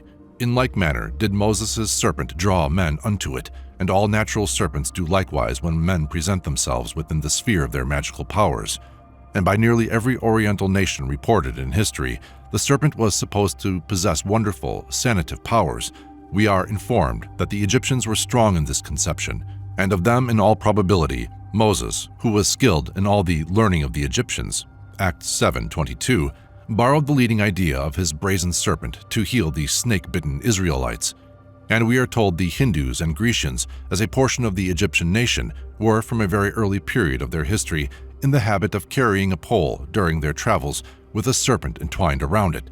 It will be recollected that Moses' brass serpent was constructed upon a pole, and the emblem of the healing god Aesculapius, according to Faber, was a serpent around a pole. The word seraphim, denoting an order of angels in the Hebrew theocracy, and the word Serapis, the name of an Egyptian god, both appear to be derived from a serpent, and hence may be considered twin brothers, and it is a singular circumstance, and one which must certainly be regarded as implying great veneration for the reptile or snakish tribe, that Moses' foster mother, Thermuthis, according to Josephus, was named for a serpent. At least the Egyptians had a serpent by that name. We are told that the Hottentots, from time immemorial, have believed that bruising the head of the serpent with the heel will cure its bite, which calls to mind the seed of the woman bruising the serpent's head, as spoken of in Genesis 3. We have already elsewhere stated that Eve is from Heva, or Eva, a serpent, and we may state here that some of the early Christians partook of this spirit of universal homage paid to snakes or serpents. One of the earliest sects of Christian faith noticed in history was called Ophites, which is from Ophis, a serpent, on account of the homage then paid to serpents. We are also informed that more than 1,000 years ago, Christians were in the habit of carrying serpents with them in their travels, in the manner we have described some of the pagan nations as doing, and the walls of some of their oldest churches may now be seen decorated with the figures of serpents, so that even the Christian religion seems to have been a little snakish or serpentine in its character in earlier history. After reminding the reader that the serpent in the Garden of Eden is by the Christian world identified with Satan, while Moses' serpent was an emblem of Jehovah, so far at least as appertained to his omnipotent healing energies and divine guardianship, we will remark that other and older nations, or religions, than the Jews and Christians made use of the serpent as a mystical figure or representation of both good and evil personified, that is, both the deity and devil, or, as some expressed it, he was both creator and destroyer, creating himself anew, it was thought, every time he threw off his old exterior covering and exhibited a new one, while his venomous bite destroyed whomsoever made battle with him, and the venom in the fangs of the serpent being fatal, like that deadly moral poison instilled into the souls of mortals by the great adversary and arch-enemy of the human race, while his, the serpent's, resistless, fascinating powers, being supposed to resemble the wily insinuations and seductive allurements of the evil one, aptly and powerfully hinted the propriety of using the former to represent the latter. In other words, the propriety of identifying the serpent and Satan together. Hence the serpent became a devil, or the devil. Here then we have another example of the same name being used in application to both God and the devil, evidencing still further the truth of our proposition that they were originally comprehended in one being, as all the names and titles of the Father, Son, and Satan, which we have thus far enumerated, most clearly indicate. We have shown that the same names essentially, and in some cases literally, were applied indiscriminately to Jehovah, Jesus Christ, and the devil, from which we must certainly readily infer that they were originally considered in one essence, that is, were derived from the same imperfect perception and consequently unitary conception of good and evil blended and confounded together. The view of this case is corroborated by Christian testimony. The benevolent Mr. Petrat, in his Pagan Origin of Partialists' Doctrines, page 58, quotes the Grecian poet Euripides as saying, "In no case is good separated from the evil. There must be a mixture of one and of the other." The author adds, "This opinion is of immemorial antiquity and has been held by theologians, legislators, poets, and philosophers."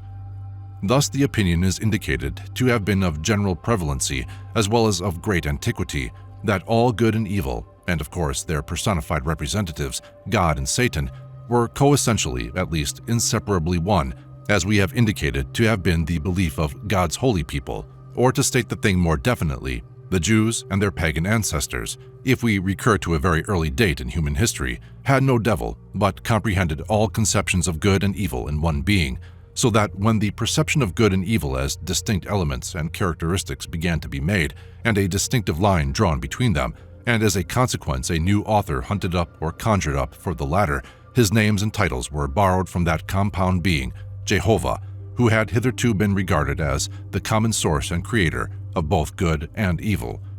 It was not until man's moral perceptions had so far matured as to fancy a distinct line of separation or demarcation between virtue and vice that a devil or personified evil genius was created in man's imagination as the father, creator, or author of the latter. And even at this period, their perceptions or appreciation of a distinction between moral and immoral actions were so weak and imperfect that the newfangled or newly created author of the latter still passed for a god, deserving homage and not entirely devoid of moral qualities. In fact, some nations regarded him but little inferior to God, that is, the first or original God, except with respect to power, and even Christians at this day concede him to be very nearly equal, if not in fact superior in this respect, as he outgenerals God Almighty and captures nearly all his subjects, according to their own showing and the teaching of their own Bible. So nearly equal at first was the great evil genius to the God of infinite goodness that he was by some nations regarded as a twin brother. We will quote history in proof. With regard to evil spirits, says an author, the growth of ideas seems to have been very gradual. In the beginning, there was no distinct and defined separation between good and evil in the minds of men. In Hindu theology, the same God destroyed and reproduced and was not supposed to be impelled by wicked motives in his work of destruction any more than nature is. In Egypt, the two powers were divided, but the malignant Typho was twin brother of Osiris, the good. And it should be treasured in memory here, as will be observed from this quotation, that the first distinction or classification of good and evil did not appertain to moral actions of men, but was restricted entirely to the physical nature, the operations of the elements, etc. For a long period, the attention of mankind seems to have been wholly directed to the phenomena of the physical external world, and for a long time they rested in the opinion that the same being, the same God who had created, also destroyed. The same being who sent down the genial solar rays of vernal spring also sent the chilling, desolating blasts of winter. The same God who poured down the genial, gentle showers to revive the drooping flowers with withered grass and parched up dying cereals also darted forth the forked lightning and blasting thunderbolt. But at length, as men's observations grew broader and their perceptions became more distinct, their cogitations ripened into conviction or conclusion that there was too great a difference between the creative energies and desolating or destroying effects of nature to be the product of one and the same being. And hence was originated the prime evil genius, or evil one, to stand as sponsor or author of the evil actions, not of men, but of nature, not of the moral world, but of the natural world. It is impossible, says the Grecian philosopher and historian Plutarch in his Hermes, that one sole being, either good or bad, can be the author of all, for God can cause no evil. And hence he tells us on the next page, we must admit two opposite causes, two contrary powers, leading the one to the right and the other to the left. As the good cannot produce evil, then there is a principle causing evil as well as one causing good. Thus reasoned the priest of Apollo and philosopher of Greece. We see by this passage, adds the Reverend Mr. Pittrat, that the true origin of the two principles, God and Satan, proceeds from the difficulty which men in all times found in explaining by one sole cause good and evil in nature. Besides the cases and examples which we have just submitted, we might refer to the theories of various ancient nations to show that the original conception of a devil or evil genius was that of a god ruling over a portion of the empire of nature, or what was generally considered the adverse, antagonistic, or evil portion of nature. In the ancient Chaldeo-Persian system, he held dominion over all the aquatic portion of animals and birds. In other countries, his empire was more restricted. Speaking of the ancients in general, Plutarch says, they believed in two gods of different trades, if I may say so, who caused the one good and the other evil. They called the first god by excellence and the second demon. Of the Persians, he says, they believed that the first was of the nature of light and the second that of darkness. This accords exactly with the modern Christian theory. Among the Egyptians, he continues, the first was called Osiris and the second Typhon, eternal foe to the first. To show that the notion or doctrine of a personal evil agent, the author and embodiment of all evil, is not a tenet peculiar to Christianity, but is of very ancient heathen origin and prevailed very extensively in the world long before the era of Christianity or advent of Christ, we will cite briefly a few other examples. Augustine tells us, the ancient Assyrians as well as the Persians admitted two principles, whom they honored as two gods, the one good and the other bad. The Reverend Mr. Pittrit says, the inhabitants of Telagami, or India, believe that two principles govern the universe, the one good, who is light, and the other bad, who is darkness. He further says, the Peruvians of South America revered Pacacarnac as being a good god and Kupai as being a bad god. The Caribs admitted two sorts of spirits, one benevolent who dwelt in heaven and invited us to do good, the other evil who hovered over us to lead us into temptation. Those of terra firma think that there is a god in heaven, the sun. Besides, they admit a bad principle, who is the author of all evil. The inhabitants of the kingdom of Pegu might be referred to as holding similar notions. Also the Portuguese, who style the great evil genius demon. The Hottentots call the good principle the captain of above and the bad principle the captain of below. The latter is known as Tukwa. The archdemon of the native of the island of Formosa is Chang, and their supreme god, Ishi. Among the inhabitants of the island of Tenerife, the devil is known by the name of Goyota. The people of Cotardea believe in two gods, one white and good, the other black and evil. Among the Scandinavians, the evil god is known by the name of Loki and is believed to make perpetual war against the good god Thor.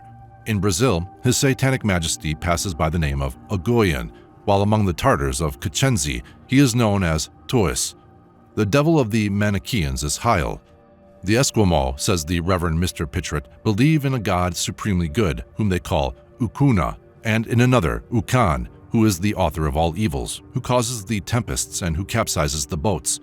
He says also, the Siamese sacrifice to an evil spirit whom they consider as being the cause of all the misfortunes of mankind, which is similar to the idea of the Hottentots, who say that from him all evils flow to this world. I will add here that the Chaldeans had their evil stars, as well as good ones, which they believed were controlled by a devil or evil spirits. And thus, says Plutarch, the dogma of two principles, two gods, was admitted by nearly all nations. Thus we perceive that the most ancient notions of a devil or evil genius was, first, that of a being antagonistic to God, and yet himself a god, the two possessing many similar characteristics, and on nearly an equal footing with respect to power and jurisdiction, being in Persia own brothers, twins. Second, the sphere of his operations was at first restricted in most theogonies to physical nature. Third, he was graciously devised to save God from the stigma of being considered the author of evil, a logical deduction from the premises that a good and pure being could not be the same or author of that which was not good or anything evil. A further research into the great arcana of nature would have taught them that all evil, both moral and physical, is simply a natural concomitant of the crude germinal immature state of nature, which will disappear as the world matures and ripens into perfection. Fourth, it will be observed that nothing is said about the smoking pit or infernal regions, as it had not at that time been discovered or thought of. A Columbus had not as yet sailed in that direction. The respective thrones of the two omnipotent gods was situated in the stars or among the elements. The good god some placed in the sun, while his rival antagonistic was consigned to the moon or some of the planets, as all theological conceptions at that period were connected with the starry heavens, more or less. The distance of the two kingdoms apart is not known. In Persia, they were situated so near together that Mithra, the mediator, or as Plutarch calls him, the intermediator, being situated between them, could transmit messages from one to the other, and interfered or intermediated to settle their difficulties and disputes, from which circumstance he received the name of mediator. It will be recollected that the two kingdoms in the Christian system were situated so near together that Dives and Lazarus, or Dives and Abraham, conversed together, though it must have required hallooing on the highest key to be heard across the impassable gulf situated between them. That the devil, Satan, or the old serpent was at first a co-equal god, and not invested with the odious, repulsive character which we now find him represented by the Christian world, we find further evidence of in the ancient diagrams used in physical astronomy.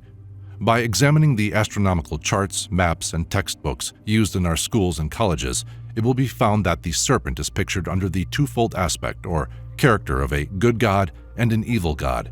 In the first place, we find him represented under the name of the Hydra, extending through and including three constellations, that of the Crab, the Lion, and the Virgin, thus representing the 3 summer months, June, July, and August, And then we find another diagram of the serpent in another part of the heavens, under the name of the scorpion, beginning the winter season, inaugurating the dreaded inauspicious October, the harbinger of cold and dreary evil winter.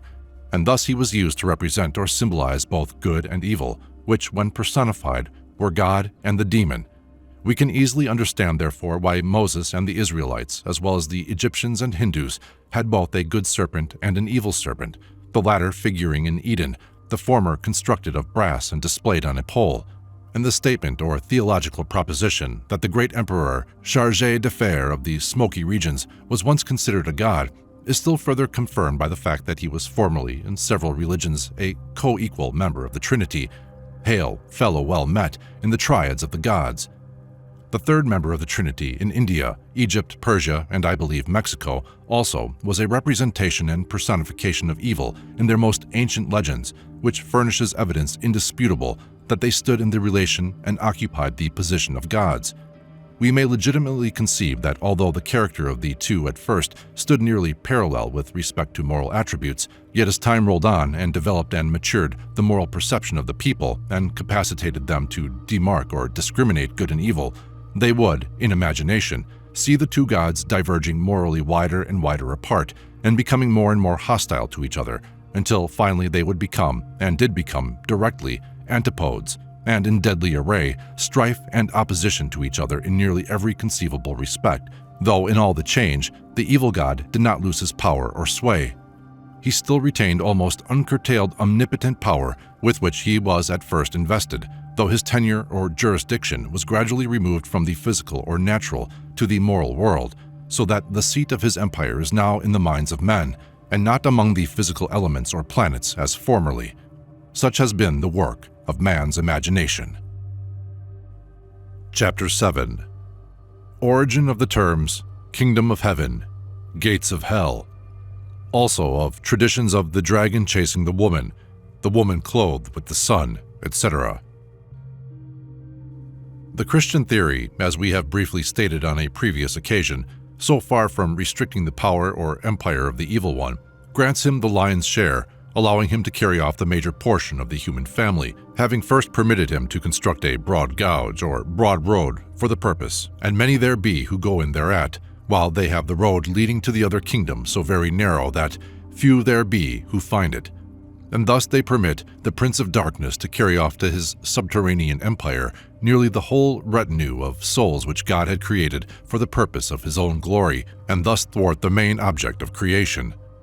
We observe, from the authorities quoted, that the perception of physical evil, or natural evil, preceded that of the perception and recognition of moral evil, and that the physical evils first recognized were those produced by the violence of the elements and the rotation of the seasons. Winter was, with her cold, bleak drapery and her widespread desolation and destruction, in the estimation or imagination of the ancients, the principal and most prolific source of evil, in other words, the god of winter. The principal inhabitants of the earth, as heretofore intimated, having noticed that during 6 months of the year, the powers at work in nature were engaged in fructifying, vivifying, beautifying, producing, etc., and that during the other 6 months, some apparently adverse power arrested, blasted, and destroyed those desirable operations and their results, they thence imagined two contrary hostile powers engaged in perpetual war against each other. And as the 6 spring and summer months were attended with almost perpetual sunshine and the growth and production of fruits and flowers and culinary or edible vegetables, things that were calculated to supply their natural wants, they were regarded as constituting and became known as the true kingdom or kingdom of heaven, while the winter months were denominated the kingdom of darkness. The former was also called the kingdom of the sun, or God who dwelt in the sun. This imaginary entrance to the kingdom, which it was supposed opened to the sun as he left the Tropic of Cancer to travel back to the south, was called the Gates of Heaven, while the fancied passage through the other tropics constituted the Gates of Hell. At the first stood the Lamb, the zodiacal sign of spring, to usher in the glorious sun, or sun god, as he drove up with his fiery steed to the portals of paradise in early spring. At the latter stood the hideous scorpion, dragon, or devil, ready to drag everything accessible to his clutches or power down into his bottomless pit, at one time hitching his tail over and pulling down 1/3 of the stars. Hence you will discover that the devil is from above and not from below, though he descends below every 6 months into Hades, as hereafter explained. You will find by consulting your almanacs that Aries, the lamb or ram, is the zodiacal or astronomical sign for March, the first spring month, and the scorpion was, though the eagle is now, the sign of October, first winter month, in the bisectional division of the year. That is, by dividing the year into 2 seasons of 6 months each. St. John speaks of the dragon having power to hurt the 5 months, and astronomically speaking, he does hurt the vegetable productions of the 5 principal prolific months of the year with a vengeance. And St. John's monster, with the 7 heads and 10 horns, may find a solution in astronomy or astrotheology by assuming the 7 heads to be the 7 summer months, as some nations divided the year in this way, and duplicating the 5 winter months for the horns. And then, the story of the dragon, pursuing the woman to destroy her male child, finds an easy explanation here. Turn to your almanacs, and you will notice that the dragon or scorpion is in pursuit of the woman, virgin, sure enough, being the next sign in order in the zodiac. Or direct your eyes to the heavens in a cloudless night, and you will observe that just after the old maid, a virgin with a child in her arms as the Persians show her, rises above the horizon in the east, up comes the old scorpion called a serpent among the Persians, a dragon in Phoenicia, Draco among the Romans, which is the Latin for dragon. Virgil calls him Maximus Angus, the great snake. See Georgius 8. The great dragon, according to astronomical diagrams, is actually after the woman, virgin, and her child, and was for thousands of years BC until modern astronomers caught him and cast him into the bottomless pit and substituted the eagle in his place. How easy it is to imagine when, by observing in the almanac that the dragon or scorpion, the same thing, is the next sign after the virgin, that he is chasing her through the sky. And it may be more than fancy to associate the woman and serpent here with the scene in Eden, wherein a serpent is represented as tempting a woman, Mother Eve, to masticate a pippin with her new incisors and molars, which never before had been used. And as we find a man also, Aquarius, among these signs of the zodiac, this may be Father Adam, for it is more agreeable, not to say honorable, to fancy or conceive of our first parents being formed among the stars, than in a mudhole, according as the Lord said unto Moses. The prophet Daniel speaks of a great contest between a ram and a goat. See chapter 4, and both of these you will find represented in our zodiac, and apparently, to a fanciful imagination, chasing each other through the heavens. And again, St. John's marvelous figure of a woman clothed with the sun, the moon under her feet, and a crown of 12 stars upon her head, is easily understood when viewed through an astronomical mirror. More appropriately, may the astronomical virgin woman be said to be clothed with the sun than could be said of any other of the 12 signs of the zodiac, judging from her situation among these signs and her relative position to the sun. There she stands, right in the focus of the sun's rays in August, the hottest month of the year, and thus is clothed with the sun more brilliantly than that of any other sign. Of course, the moon is under her feet, while the 12 months of the year, or the 12 signs of the zodiac, form her crown of 12 stars. Now mark, we are not becoming wise above what is written, for these things are all written, not merely in your school books, but in your almanacs, copied from the skies. The sun's crossing the equinoctial line in March was an event of great monument to some of the ancient nations, as it ushered in the 1,000 blessings of spring and summer. We cannot wonder, therefore, that the cross became a sacred emblem in nearly all the religions of the earth. Now let it be noted here that the scenes which I have depicted as occurring in the starry heavens are not mere fanciful pictures of my own conjuring up, but are matters of actual record in the histories or sacred books of Persia, Egypt, India, and Rome. Take, for example, the story or allegory of a woman pursued by a dragon, serpent, or devil, etc., all one, according to St. John the Revelator and Mystagogue. This is not only found substantially related in several mythological histories, but was in Persia represented on the celestial globes. And Kircher, Selden, Ibn, Manobius, and Scaliger, note ad Manil, page 341, furnish evidence of its being referred to in astronomical works of several nations. It will be recollected that St. John describes the woman as being clothed with the sun and chased by a dragon or serpent, for both terms are used. See Revelations 12, which seeks to devour her child and pours out a flood of water after her as she flees into the wilderness to save her child.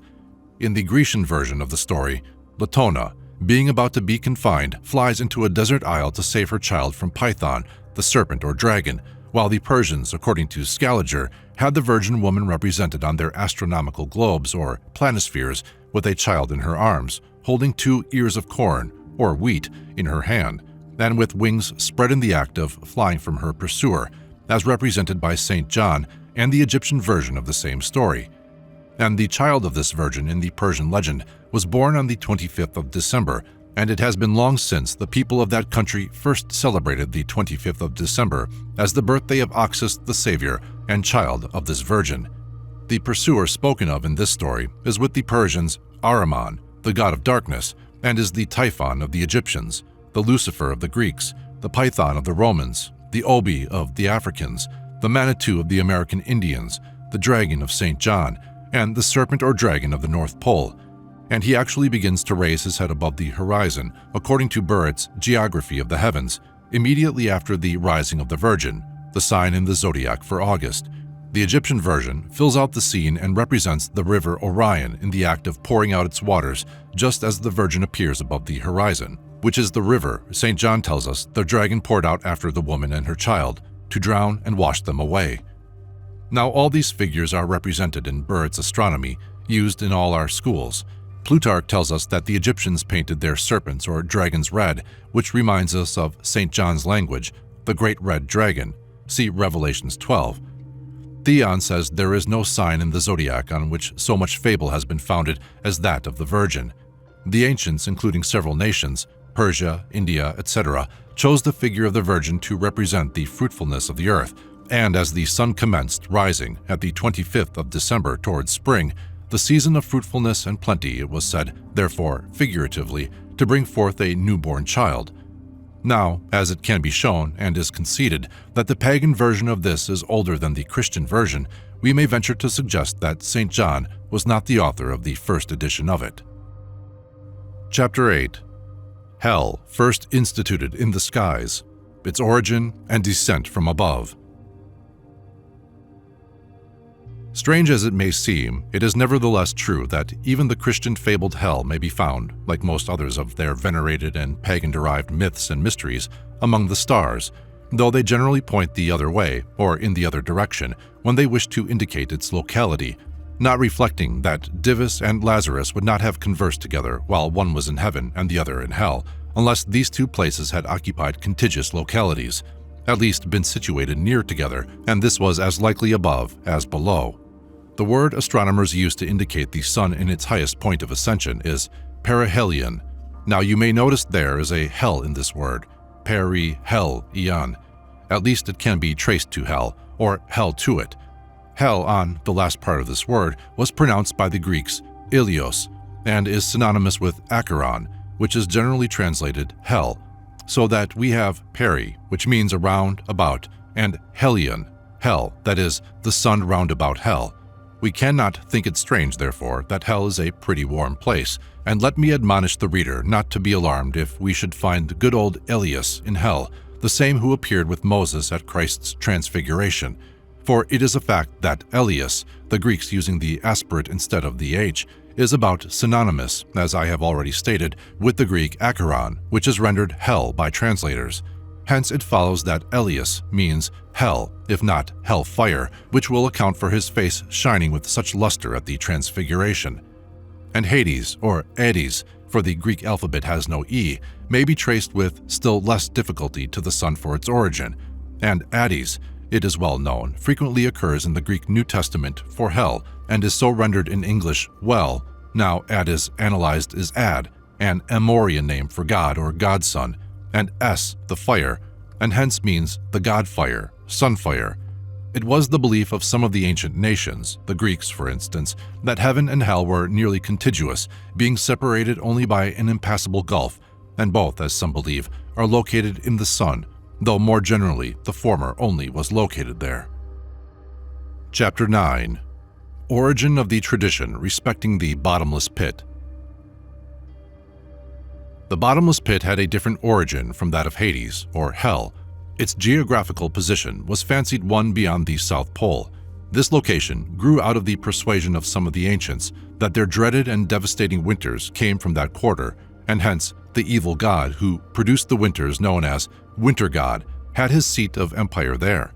A circumstance which facilitated or contributed to this superstition was that of its being beyond the purview or reach of the natural vision, and as it was apparently situated below them and they could not conceive of its having any bottom, they hence called it the bottomless pit.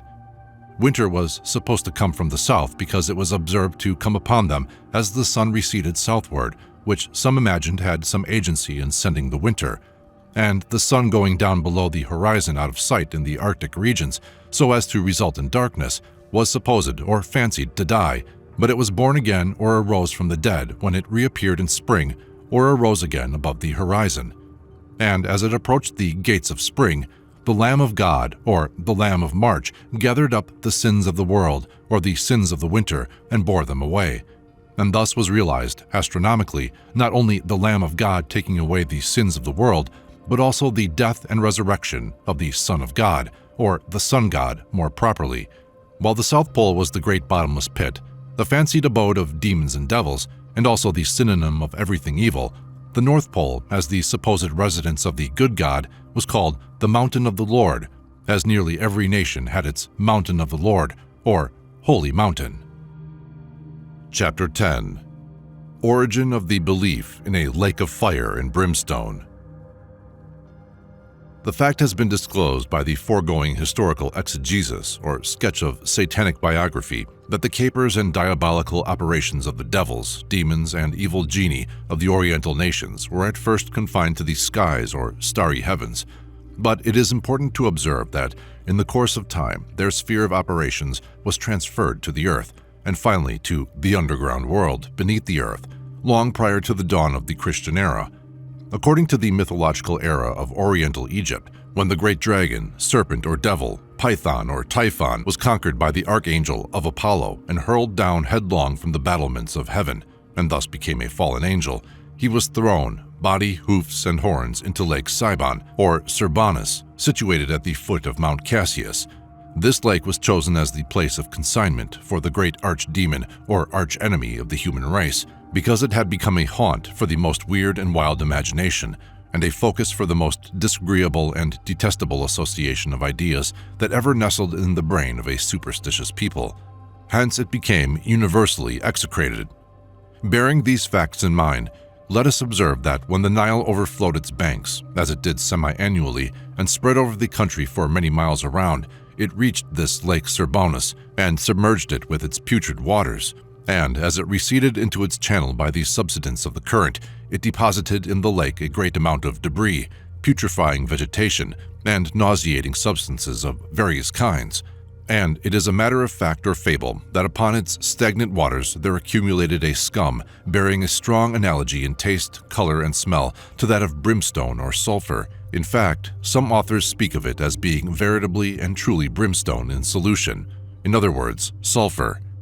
Travelers and historians tell us that when the sun shone upon this brilliant mirror-like floating substance, it presented the appearance of being on fire, and from that circumstance was called the Lake of Fire and Brimstone, while the steam, gas, vapor, or miasma created and eliminated by the action of the sun upon the deposits of mud and slime around the margin of the lake, ascending upward, formed the imaginary smoke of the imaginary place, as it is fabled to be, of endless torment, which from time immemorial has been the source of fear, fable, and fiction to the ignorant, credulous, and superstitious people of various countries, and which now causes the pious Christian to work out his salvation with fear and trembling. This lake, being situated in a warm climate, became the habitation of various kinds of aquatic or amphibious monsters and noxious vermin, which the imagination and credulity of an age of superstitious fear could easily transform into imps of darkness or evil genii and frightful hobgoblins, while the hideous noises issuing unceasingly from the mouths of the numerous denizens of this frightful waste of waters, augmented and heightened by the glare of the host of jack-o'-lanterns, will-o'-wisps, and other nocturnal lights peculiar to the moist or humid atmosphere of warm climates, finished the imaginary picture of a demon's home and a devil's hell. and as the inundation of the river, together with the overflow of the lake, often produced a great amount of damage, destroying cattle and other domestic animals, dwellings, etc., it was very easy and very natural for the childish superstition, which held supreme sway 3,500 years ago, to believe that the great giant foe of human bliss and human beatitude, the imaginary Typhon, had something to do in producing these calamitous and direful events, more especially as it was assumed as an axiom indisputable that the righteous Apollo, the god of the skies, was too transcendently good, too merciful, and too benignant to his creatures to have any agency in such business. And here it may be mentioned that it was currently reported that human beings residing in the vicinity of the lake were occasionally borne away in the clutches of the hydra-headed Typhon to parts unknown, to be disposed of in accordance with his diabolical designs and infernal purposes, and that the smell of brimstone encountered upon their receding pathway disclosed unmistakably the damnable fate of these luckless human victims. This tradition brings to mind the story of Hibernian, who, while in America hearing the funeral of a priest spoken of, remarked, "We do not go to the trouble of burying priests and pickpockets in our country." "What do you do with them when they die?" inquired a bystander. "Well, when they give up the ghost, we lay out the defunct bodies in an open room, and the next morning they are gone, and nothing more is observable but a strong scent of brimstone in the room, and the mark of diabolical footsteps on the floor. This is all we know about the matter." We have then fully disclosed in the foregoing sketch of satanic history the origin of the tradition, nearly 4,000 years old, of a lake of fire and brimstone with its imaginary potentate, it being originally nothing more or less than Lake Serbonus, with its fancy-hatched ruler, the redoubtable, long-tailed, double-headed Typhon. He who hath ears to hear, let him hear, and no longer tremble with fear when he encounters the smell of brimstone. The tradition respecting the worm that never dies had its origin likewise in Egypt, and started from the circumstance of a gnawing, stinging worm which infests that country, a fire-eater by tradition, being never known to die, simply because, as later researches show, it burrows down into the soil before it dies. Hence, not being seen after its death, it was supposed to be immortal. It was found within the precincts of the fiery lake, and was supposed to be one of the infernal agents of the employ of his satanic majesty, the horny, iron-hoofed Typhon. Chapter 11. Where is Hell? Ancient traditions respecting its character and location. St. John tells us, see Revelations 21:10, he saw the New Jerusalem descend from God out of heaven, and as we have shown by previous historical disclosures in this work, that hell also descended from above. It being a much older institution than the New Jerusalem, we suggest the propriety of styling it the Old Jerusalem. We have followed it in its descent to the earth. We will now trace it to its present locality, the underground world, whither it was removed several thousand years ago. Various and multifarious were the notions among the ancients with respect to the substantial whereabouts of the fabled hell, the after-death depository for wicked souls. Some fancied its location in the sun, others referred its geographical position to the moon, others again imagined its unquenchable fires raged in the bowels of the earth, but the opinion finally became somewhat prevalent that it was hung or planted under the earth. Mr. Higgins remarks, relative to the ancient tradition with respect to its locality, that the lower or southern hemisphere, which is hid in darkness in winter, and which is always attended with darkness, decay, disease and death, and every kind of discomfort, became imaginarily controlled by, and consequently, the abode of evil beings, now known as demons, devils, etc., and the abode itself as hell, while the upper hemisphere was the abode of celestial beings, as gods, angels, etc. And no less various were the notions with respect to its character than with respect to its locality. Mr. Higgins shows that many believed it to be a place of utter darkness, and a very cold place. This was perhaps before its combustible faggots had been lighted up or set on fire. The name for hell among the ancient Celts was Ilfin, which means cold climate, which shows that they also regarded it as a cold country. The ancient Gauls and Britons, Goths and Germans taught that hell was a place of dreadful darkness and was infested with venomous reptiles, ferocious beasts, and wicked spirits. The Egyptian astrologers taught that hell was a bottomless pit, the damned inmates being suspended on hooks fixed in the side of the pit, though many of the natives of that country held to a lake of fire and brimstone. The ancient Buddhists and Mexicans believed in a hell of unquenchable fire prepared for the devil and his angels.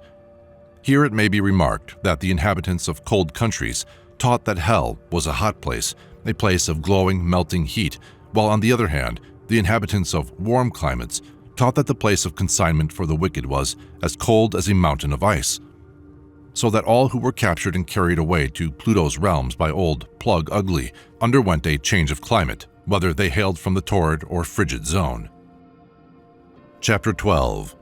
Origin of the notion of man's evil thoughts being prompted by a devil, satanic agency having been restricted to the phenomena of the external world.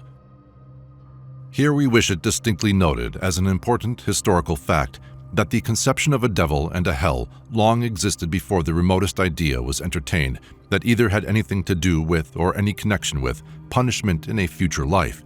Both had a fabled existence in the external world among the physical elements, long before the devil was made an agent of punishment, or hell a place of punishment for the wicked after death in the imaginations of the people.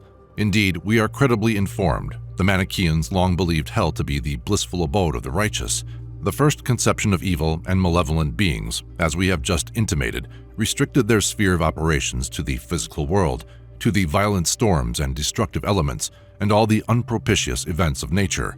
In their utter ignorance of natural causes, a superstitious age would naturally assign such things to imaginary beings, but no thought seems to have been entertained that the malicious denizens of the evil world had anything to do with the thoughts or actions of men, not even the most wicked and vicious, for the reason that man's moral perceptions were not at that period sufficiently developed to observe any distinction between good and bad actions. The nature and effects of immoral actions had not been as yet discovered. Everything, as in the Jewish Bible, was ascribed to God. Their perception of any distinction or line of demarcation between virtue and vice ran too low, if they possessed any, to incite even the thought that any action or line of conduct that any man could pursue could be sufficiently bad or criminal to require any punishment to be sent after him and inflicted on him after he left this world. Nor had the priesthood as yet acquired sufficient ascendancy over the people to lead them to invent a hell to punish delinquent pew renters or tithe payers, as we shall hereafter show it to be an institution of their getting up. As man's moral perceptions grew and expanded and ripened into the conviction that some actions were good and some bad to such a degree of difference as to require a separate and distinct source for their origin, he began to look around him to find a way of accounting for each class of actions separately. And as the heavens above and the great imaginary abyss below the earth were already peopled with imaginary beings of different and opposite characters, it was easy, it was natural to begin to associate these beings with the actions of men, and to conclude that all good actions were incited by good beings, or by the good God, as they styled the Supreme Being, and all evil and immoral actions by the evil God, the Master Mischief Maker. And the conception in this respect seems to have been at first wholly anthropomorphic and unspiritual, or sensuous, at least local and circumscribed. The devil, it was thought, could not influence the actions of men unless bodily present with them. He was not then, as now, omnipresent, and invested with the omnipotent power to tempt or seduce millions at a time, though scattered all over the globe at an immeasurable distance both from him and from each other. The Hindus, Buddhists, Burmese, and some of the Chinese taught that the maleficent beings called devils or demons entered body, head, and heels into the minds of men, and from there rolled out their evil thoughts and prompted them to vicious actions. Most of the ancient religious teachers of the Oriental schools taught that old King Satan was supplied with a numerous train or retinue of inferior subdevils who acted as subagents in the work of decoying souls and leading them into perdition. The Hindu Bible, the Shastra, more than 3,000 years old, teaches this doctrine and tells us that the demi-devils, or devs as it styles them, lacking but one syllable of making the Christians devil, were completely under the control of the master demon, or devil-in-chief, and entered the minds of men at his bidding, but that they could be ejected at any time by exorcisms and prayers of the priests, especially if the patient's pockets were well lined with filthy lucre, which often seemed to operate as a powerful charm in the way of dispelling the diabolical intruders from the inner man, and henceforth keeping them at a respectable distance. Now, the foregoing notions of the Orientalists seem to be fully recognized and acknowledged by Christ and his apostles as part of the Christian plan of salvation. No less than 9 times is Christ represented as casting out devils, and on several occasions as having a familiar chat with them. At one time, he is said to have ousted 7 at a clip. They were tumbled nolens volens, pell-mell, out of a respectable Christian lady, whom we would naturally have supposed was too high-minded to entertain such low company. Chapter 13. The Christian's Devil, once imported or borrowed. We have stated in a previous chapter that the primitive Jews did not teach the doctrine of future endless punishment.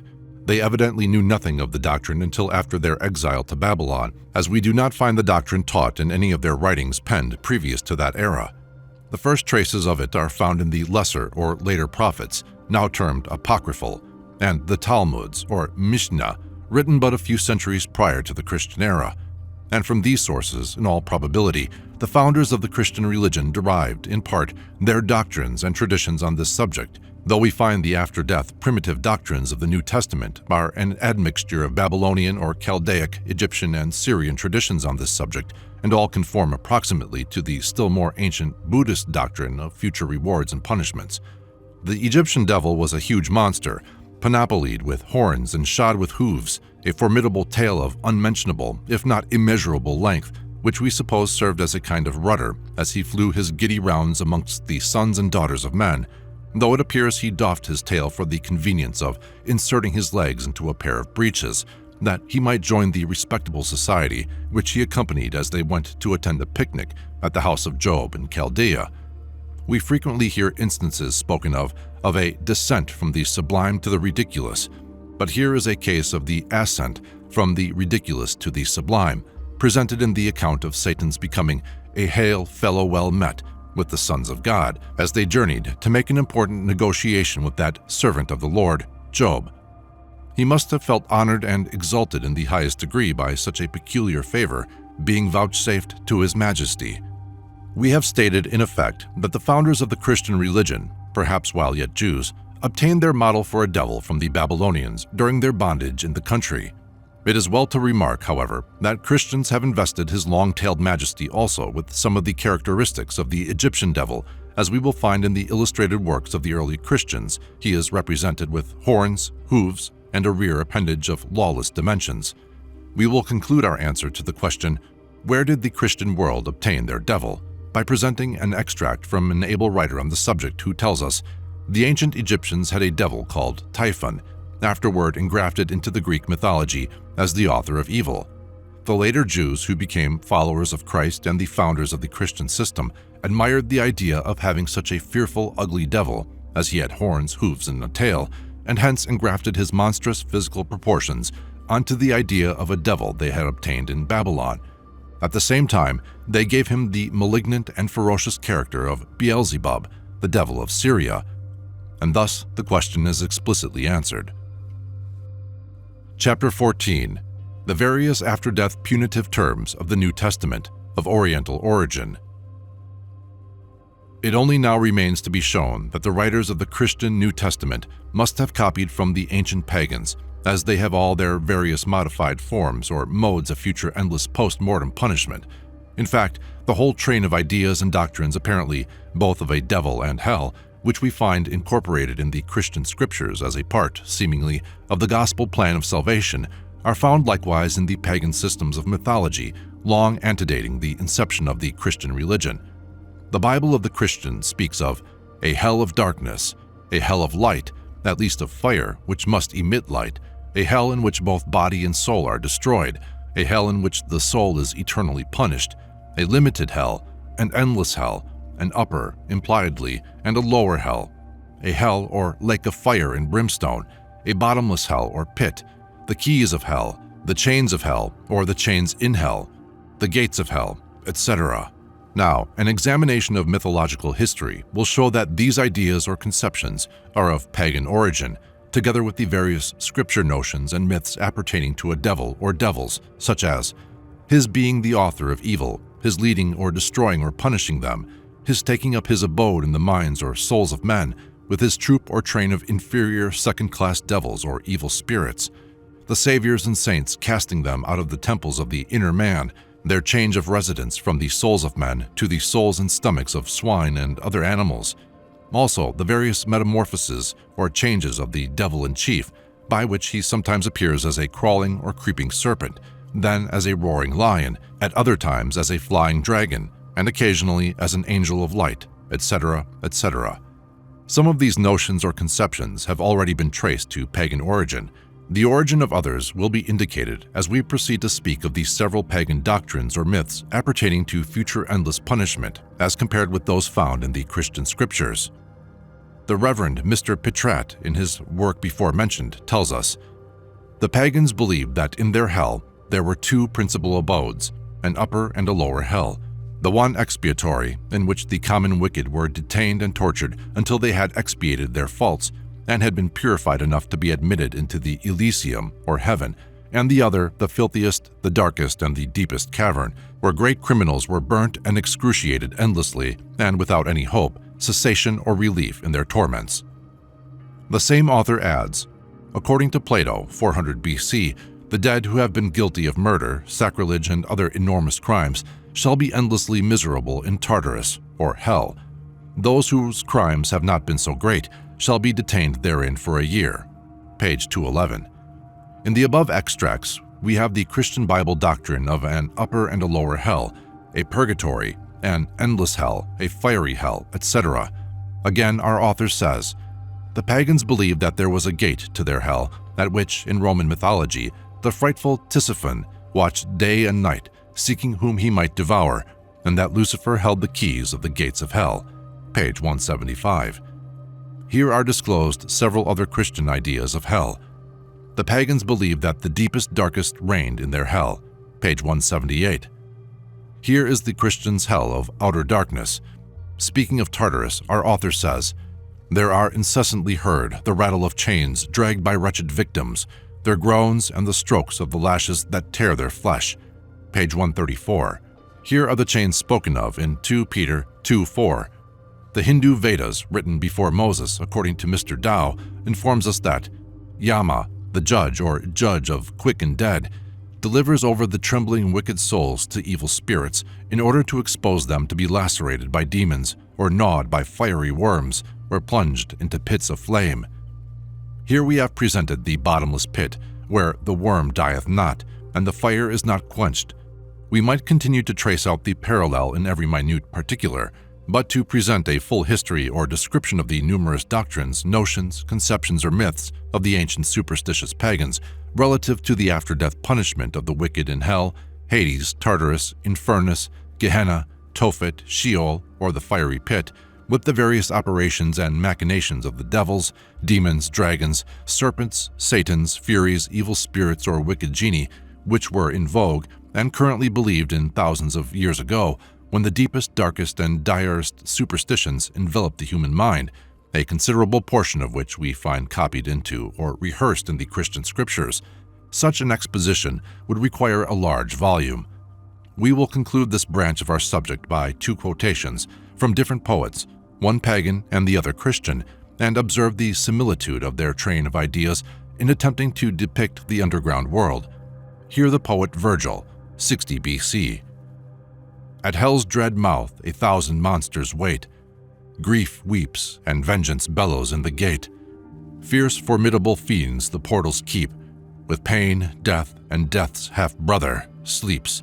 Here stretched on iron beds the furies roar, and close by Lima's hissing monster stands. Briarens, and all around, fierce harpies scream and direful gorgons frown. Here rolls the roaring, flaming tide of hell, and thundering rocks the fiery torrents swell." Now let us observe how successfully the Christian Pollock has taken lessons in the pagan schools of infernal ideas, and how exactly he makes the Christian theory of hell accord with that of the ancient heathen. "Beneath I saw a lake of burning fire, tossing with tides of dark tempestuous wrath, and now wild shouts and wailing dire, and shrieking infants swell the dreadful choir. Here sits in bloody robes the fury fell, by night and day to watch the gates of hell. Here you begin terrific groans to hear, and sounding lashes rise upon the ear. On every side the damned their fetters grate, and curse, mid-clanking chains, their wretched fate. I leave the reader to compare the effusions of the ancient heathen bard with those of the Christian 2,000 years later, and to determine for himself which is the most paganish or fiendish. The proposition which sustains or maintains the striking resemblance in the post-mortem punishment theory of the ancient heathen nations and those of the Christian Bible written at a later period is sustained by even Christian writers, of which we will present one proof. The well-known popular English Christian clergyman, Mr. McKnight, in speaking of Christ's parable of the rich man and Lazarus, says, "It must be acknowledged that our Lord's descriptions are not drawn from the writings of the Old Testament, but have a remarkable affinity to the description which the Grecian poets have given. They, as well as our Lord, represent the abodes of the blessed as lying contiguous to the regions of the damned, and separated only by a great impassable river, or deep gulf, situated in such a condition that the ghosts could walk from one to another from its opposite banks. The parable says the souls of wicked men are tormented in flames. The Grecian mythologist tells us that they lie in Phlegethon, the river of fire, where they suffered torments. He who hath ears to hear, let him hear, how a Christian divine thus affirms to the truth of our proposition, that the Christian's hell is a transcript from pagan tradition of heathen mythology." Chapter 15. The doctrine of future punishment of heathen and priestly origin, invented by pagan priests. The conception of future punishment, or rather the thought of turning it into practical account in the way of influencing the actions and conduct of men, seems to have been first suggested to the officiating priests of ancient Egypt by the peculiar circumstances attending their mode of interring the dead. We are told that a certain cemetery belonging to one of the principal cities of Egypt, being situated at a considerable distance from the town, required the river Styx to be crossed in order to reach it, and before it could be crossed, the ferryman, Charon, must be satisfied by the payment of his fee. But in numerous cases, the surviving relatives were too poor to raise it, and the fee had to be paid by the public, or if not thus paid, the body of the defunct was thrown into the ditch to be devoured by dogs and vermin, or cast into the river Acheron, which means hell. At least Christian writers so interpret and translate it.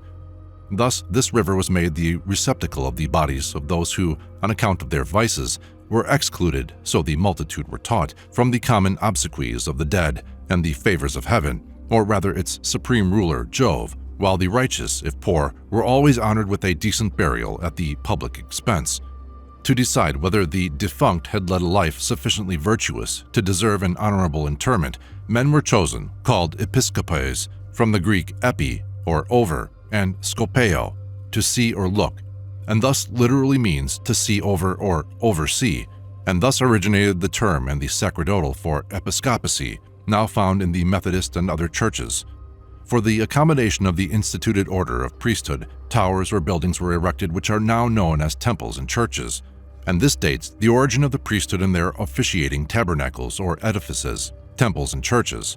As here suggested, these episcopes or priests were invested with the prerogative of deciding who, from their acceptable conduct through life, deserved to be decently consigned to the tomb, when that conduct was measured by and conformed to a standard which the priests themselves had instituted, and observing that this moral discrimination with respect to the election of subjects for decent interment exerted a powerful influence upon the morals and conduct of the people, it hence at once suggested to their minds the thought of carrying the principle or overt policy a step further, promising the credulous populace not only an honorable disposal of their bodily remains after death, but unending felicity in the world to come as a reward for well-doing, which country lay beyond the river Styx. And thus this river became the highway, or the straight and narrow way, to paradise beyond the grave.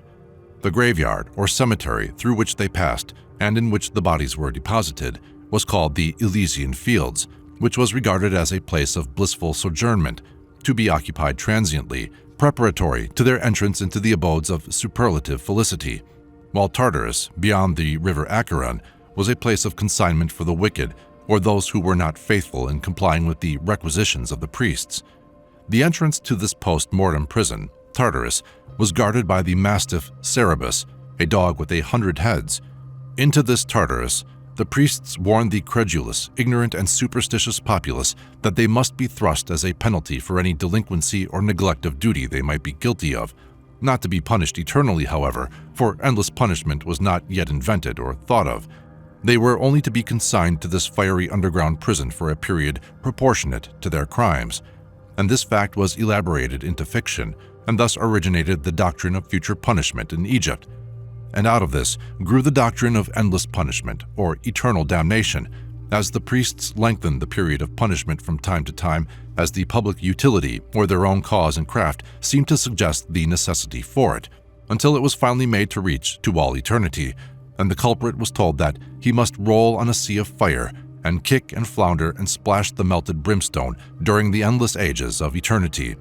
And thus we observe that a research into Oriental or ancient sacred history reveals as an important fact, or if you please, reduces the same to an important fact, that the natural apprehension or suspicion of all those philosophic minds who, having long since investigated the nature of the priestcraft, set down the doctrine of future endless punishment as the work of designing priests.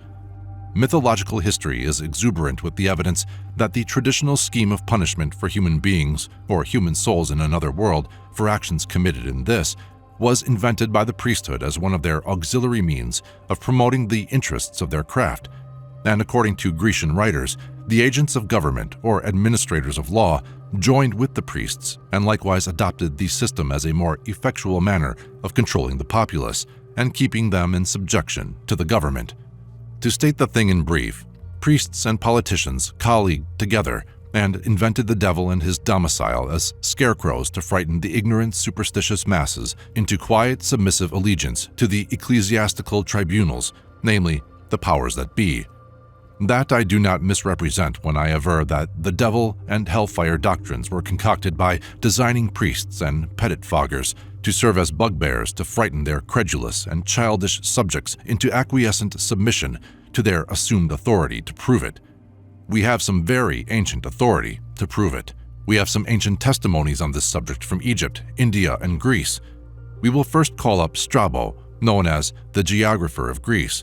He declares that Plato, a Grecian priest, and the Brahmins invented fables concerning the future punishments of hell, and he appears to justify the invention, for he says, "The multitude are restrained from vice by the punishments the gods are said to inflict upon offenders, and by those terrors and threatenings which certain dreadful words and monstrous forms imprint upon their minds. These things the legislators used as scarecrows to terrify the childish multitude. They cannot be governed by philosophical reasonings. They are not led by such means to piety, holiness, and virtue, but this must be done by superstition, or the fear of the gods. It is impossible to conduct women and the gross multitude, and to render them holy, pious, and upright, by the precepts of reason and philosophy. The fiery torches and snakes of the Furies and spears of the gods, and the whole ancient mythology are all fables employed as bugbears to overawe the credulous and simple." Mr. Robinson remarks on the above, see History of India, that these ideas afterward adopted in Europe are precisely the same which the ancient Brahmins had adopted in India for the government of the great body of the people.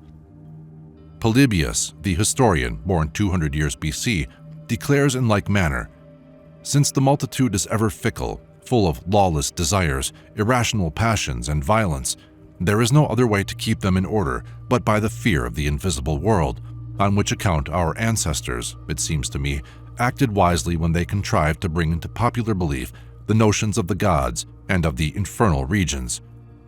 Hell is useless to sages, but necessary to the blind and brutal populace." So the whole secret is out, that the soul-roasting doctrine of the ancient pagans, copied into the Christian scriptures and transmitted through Christian credulity and superstition down to the present day, was not designed for sensible and intelligent people, but to frighten fools with.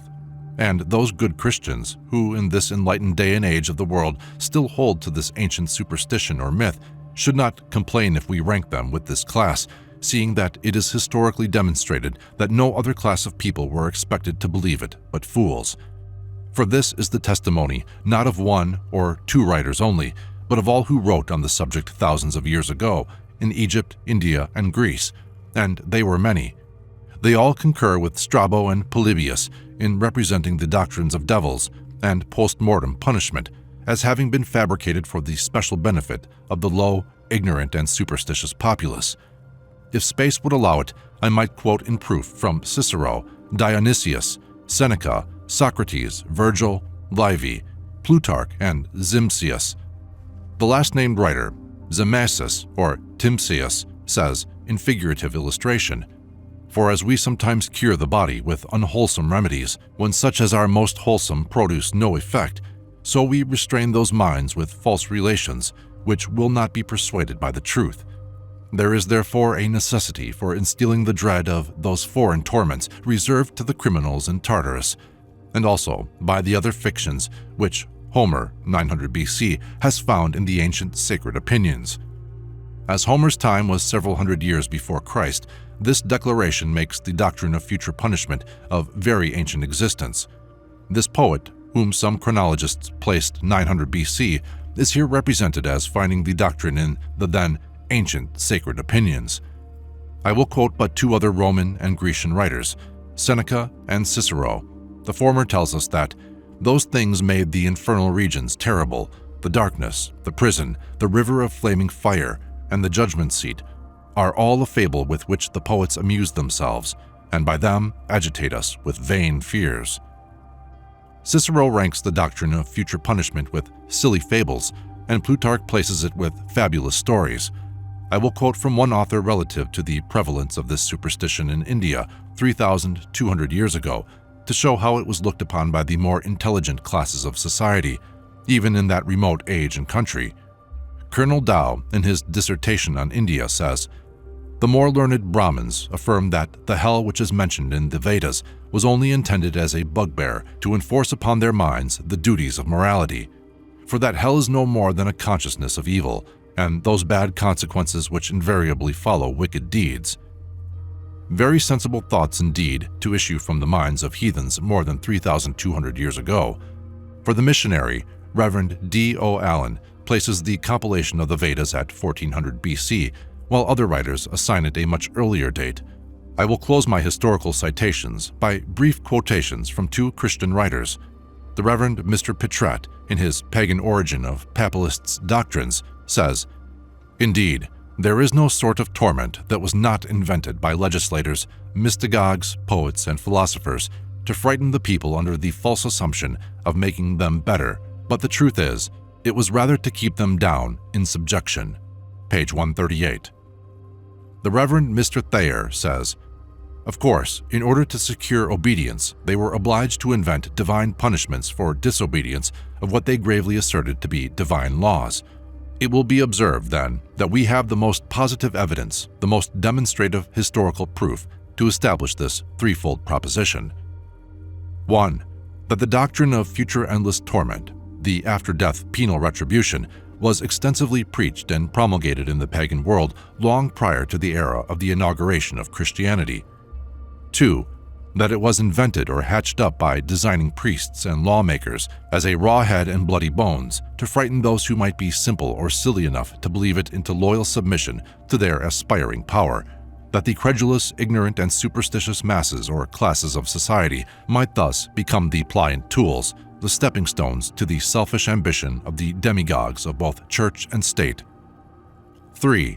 The learned or intelligent classes of society never believed the doctrine, nor was it expected that they would, as it was not designed for them, and hence those who now subscribe to this doctrine as being a literal reality, although they may be called Christians, cannot in a strict sense be called sensible and intelligent people. He who hath ears to hear, let him hear, and with reference to future punishment, banish all fears. We deem it proper to remark here that we have omitted a direct reference to the authorities for many of the historical facts exhibited in the preceding pages of this work, simply because we found it would burden the work and swell it to an inconvenient size. But in proof of our most important statements, we have in most cases given the name and page of the author. If the reader, however, will consult the following works with those already named, he will find nearly all the facts contained in this book and many others of a similar character, such as Bailey, Dupins, Bryant, Faber, Taylor, Theon, Kirker, Staffer, Boyer, Scaliger, Selden, Macrobius, Virgil, Nonus, Hyde, Creedon, Higgins, etc. Chapter 16. Explanation of Hell, Hades, Tartarus, Infernus, Gehenna, and Tophet. The word hell is the genitive case of the Anglo-Saxon word hole and was used with reference to the imaginary future home of the wicked, as being in a hole somewhere in the earth, perhaps Syme's hole. The word Tartarus is from Tartary, being first used with reference to an imaginary abyss supposed to be located in independent Tartary and was the fancied abode of the wicked after death. It was believed to be a dreadfully cold place, and Hesiod speaks of it as being a deep, dark place. The word infernus means inferior, under, below, and was used to designate the fiery world under or below the earth, hence comes infernal. Gehenna, used 12 times in the Greek and always translated hell, is from the two Greek words ge or gen, the earth, and hinnom, the name of the place where the Lord's holy people were in the habit of sacrificing doves, pigeons, etc., and sometimes their own children. Hence, it simply means the land, or rather, the valley of Hinnom. Tophet is from Toph, a drum. See Jeremiah 7:31, beaten during the sacrifice of children by the Lord's chosen people, as we have already stated, in order to drown their cries and shrieks. It was afterwards used to designate a depository for the carcasses of dead animals and other filth, and from these circumstances it came to represent the imaginary place for the punishment and torment of the wicked. The word Hades has been explained in a previous chapter. Chapter 17. 163 Questions for Believers in Post-Mortem Punishment. There is both a logical view and a moral view of the doctrine of future endless punishment, which we have not space to present here. We will therefore conclude this essay on the Biography of Satan with a series of brief questions designed in lieu of an elaborate disquisition on these points, and covering the ground to present a compendious and comprehensive view of the whole subject of post-mortem punishment. 1. Who created the devil, and when and also what is now his age? 2. What is his type or race, Malay, Mongolian, African, or Caucasian? 3. Of what kinds of material was he originally composed, constituted, or created? 4. Assuming that he was made of nothing, the materials of which the whole universe was created according to Webster, must we not hence conclude that he is still, and must ever continue to be, nothing, in view of the philosophical axiom that everything must possess the qualities of the materials of which it was originally composed? 5. If, however, his infernal majesty was not created by God, are we not then compelled to set him down as self-created or self-existent? 6. And if so, does it not then follow that we have two omnipotent, omnipresent, and almighty beings? 7. And if two, we would ask, how many almighty and infinite beings can exist at a time? 8.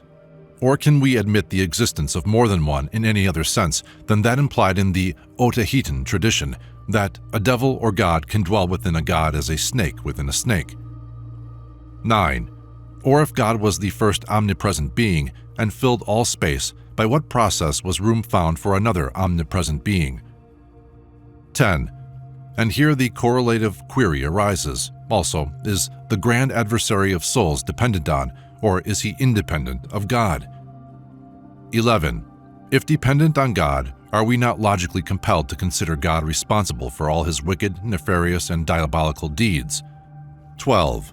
But if independent of God, how will we dispose of the philosophical absurdity of two infinite, almighty, and omnipotent beings holding at the same time the reins of universal government? 13. Or if his Satanship is not omnipotent, how does he manage to decoy millions of souls into endless ruin when God wills that all should be saved?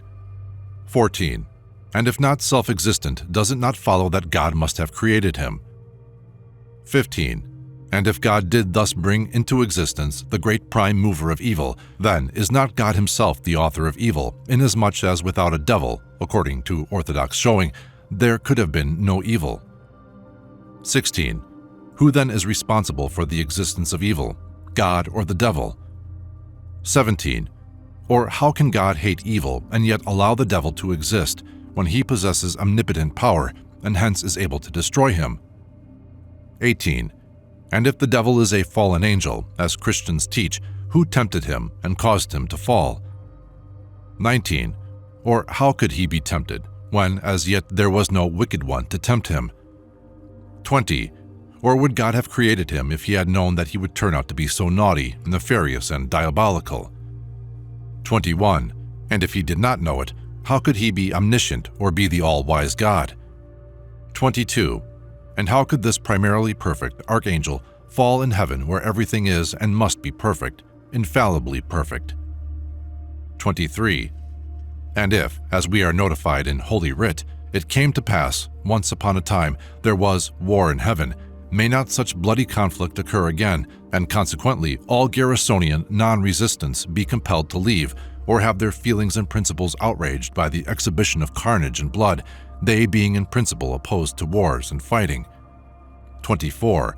Or shall we conclude they will prefer not to enter such a blood-stained paradise, but in preference travel the broad road that leads to destruction? 25. And what security have we that the next war in heaven among the spirits of the just made perfect will not result in a victory in favor of Old Nick and his rebel host, and the old dragon thus to drag himself onto the emerald throne and bring all the celestials under, and henceforth wield his demoniac power over the whole heavenly host? 26.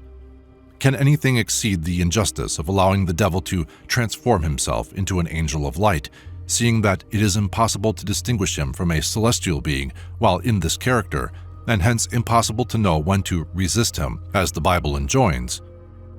27.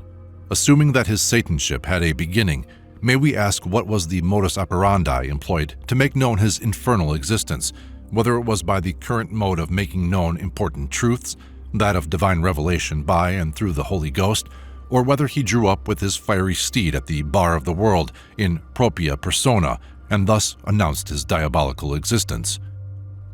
28. Why is Holy Writ silent on this important matter? 29. And when, may we be allowed to ask, was the great bottomless pit first discovered or brought to light? 30. And how was it brought to light? Did it turn up on a voyage of discovery for a northwestern passage or polar inlet? 31. And we would like to ask, by what right and title does His Infernal Majesty hold his fiery pit or brimstone dominions? Does he possess it in fee simple or by the right of squatter sovereignty? 32. And do we not discover the strongest proof of the matchless skill and wisdom of the divine architect in constructing the demoniacal pit without a bottom, seeing that without such a wise arrangement, it must long ere this have been full to overflowing? 33. Though it may be asked, what in the absence of a bottom prevents the impish inmates from falling through? 34. Whether they are hung on hooks provided for the purpose in the sides of the pit? 35. Or whether, being fledged, as Milton tells us, they are required to keep on the wing? 36. And were not the great bottomless pit minus a bottom, seeing that thousands are daily dropping into it according to orthodox preaching, and have been for 6,000 years, may we not suggest that those in the bottom must ere this have been totally smothered to death? 37. And if, as Buffon calculates, 200 persons die every minute, and 150 of these are precipitated into pandemonium, we would like to ask how many imps, demons, or demi-devils must be incessantly employed in carrying off the sinful, reprobate souls and tumbling them overboard into Tartarus, their new fiery home, where there is to be gnashing of teeth, or gums if no teeth, forever and ever. 38. Or if not carried, how are they conveyed or conducted into Hades? 39. Do they ride, walk, crawl, fly, or hop? 40. And are they coaxed to go, hired, led, pulled, or dragged? 41. And as the Bible speaks of the incumbent ruler of the nether kingdom in the singular number as Satan, the devil, etc., we would like to ask how one unwearied adversary can possibly attend to every son and daughter of Adam, amounting to 1 billion souls, as all are tempted, we are taught, in the way of decoying them into endless perdition, if he is not omnipresent. 42. Would he not have to move in his giddy rounds with the celerity of the telegraph to make calls but once per annum upon each son and daughter of Adam, leaving him scarcely time as he hauls up to the humble domicile or gorgeous palace of each to bow and scrape with a "How do you do, sir? Glad to see you." 43. Or are we to assume, in order to dispose of this difficulty, that as nothing is impossible with God, so nothing is impossible with the devil? 44. Or if the difficulty is attempted to be surmounted by supposing and assuming that his satanic honor is supplied with a numerous retinue of subaltern imps or pygmy demons, subordinate or second-class officers, to aid him in his maleficent enterprise, we ask whether he would not, in that case, have to engross all his time in drilling, training, and posting these auxiliary or subsidiary functionaries in their new vocation of soul-catching. 45. And whether this would leave him any time to eat and sleep, or even to rest upon the Sabbath. 46.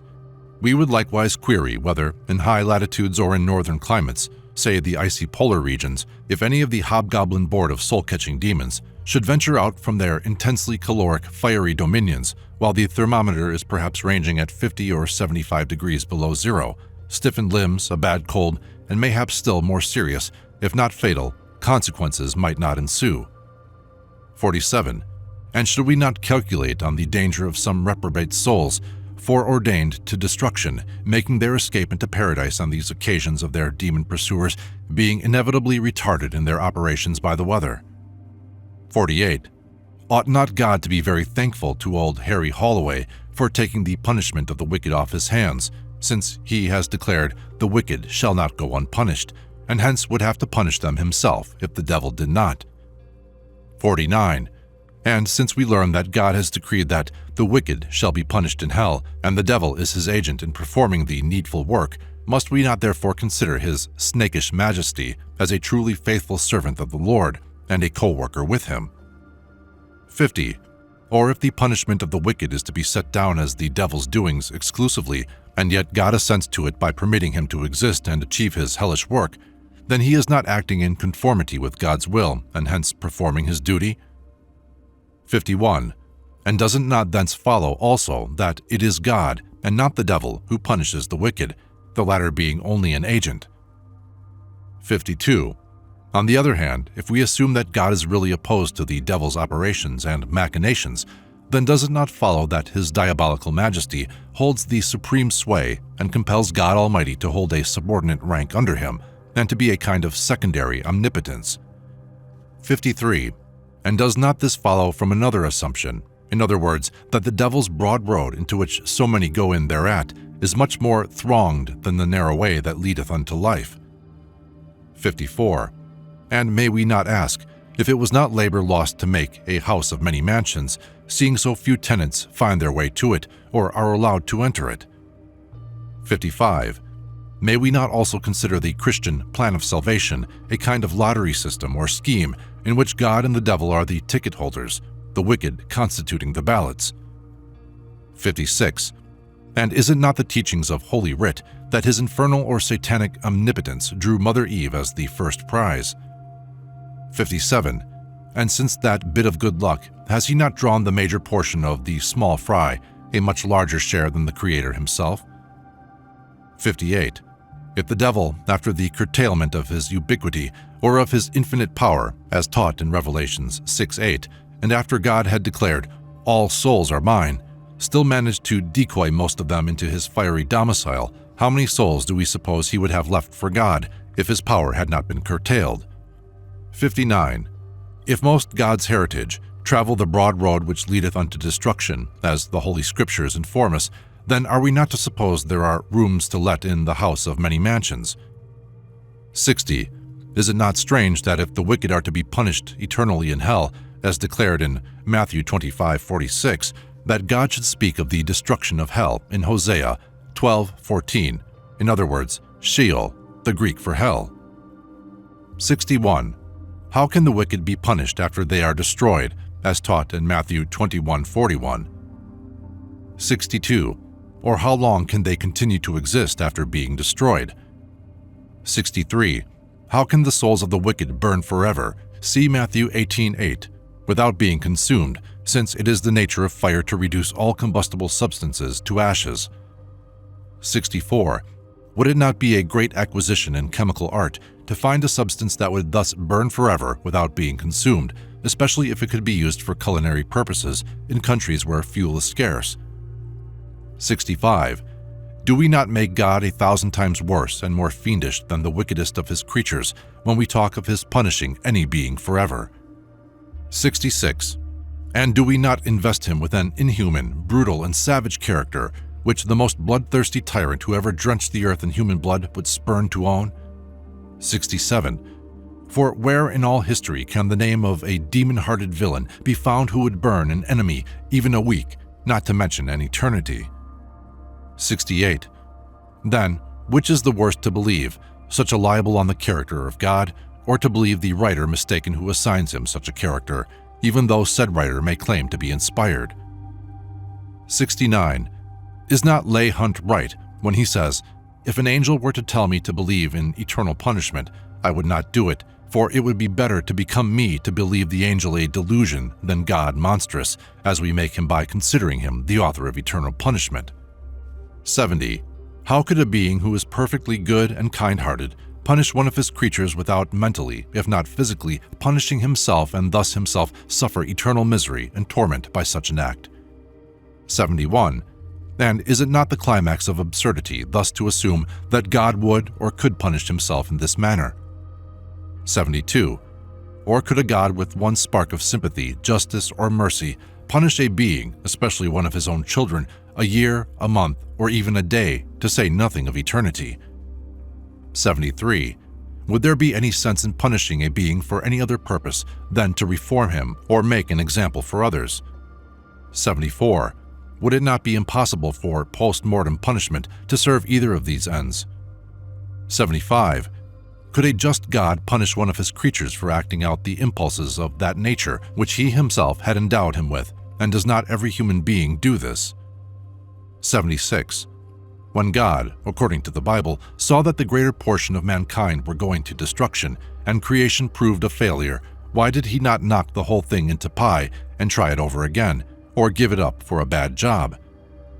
77. Is it not strange that an almighty and omnipotent God, who wills that all men should be saved, could not hit on some plan by which all could be saved? 78. Did God foresee man's proclivity to damnation or destruction? 79. If not, how could he be omniscient or a God at all? 80. But presuming that he did foresee it and was unable to see this fatal tendency to ruin, should he not have refrained from bringing him into existence? 81. Must we not consider it a cruel act to bring him into existence under such circumstances? 82. Could any being possessing a spark of feeling or sensibility, whether he be God or man, be happy for a moment with the consciousness that one single soul was suffering the woeful torments of hell? 83.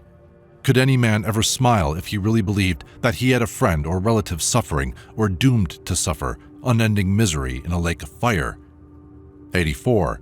Or could he avoid hating a God after knowing that he had consigned his wife or child to the excruciating agonies of unquenchable fire? 85. Or could a man consistently be a father while holding such a doctrine as this? 86. For how could any man of feeling or principle consent to bring children into existence with the liability and even probability of the greater portion of them being lost, as he must presume they will be if few are saved, as the Bible teaches? 87. We might ask, how can God punish any soul eternally when it is positively declared in his word, "The Lord will not cast off forever"? 88. Can there be any justice or sense in punishing all men alike in the world of woe, when there is such a vast difference in the nature of crime? A worldwide difference there is, for example, between stealing a penny and killing a man. 89.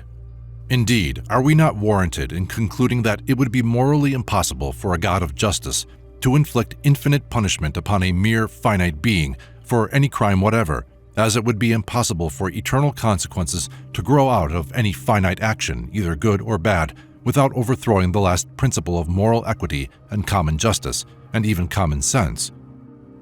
90. And do we not make God egregiously inconsistent after he has commanded us to love our enemies, to represent him as punishing his eternally, especially as he can change their vile hearts at any time? 91.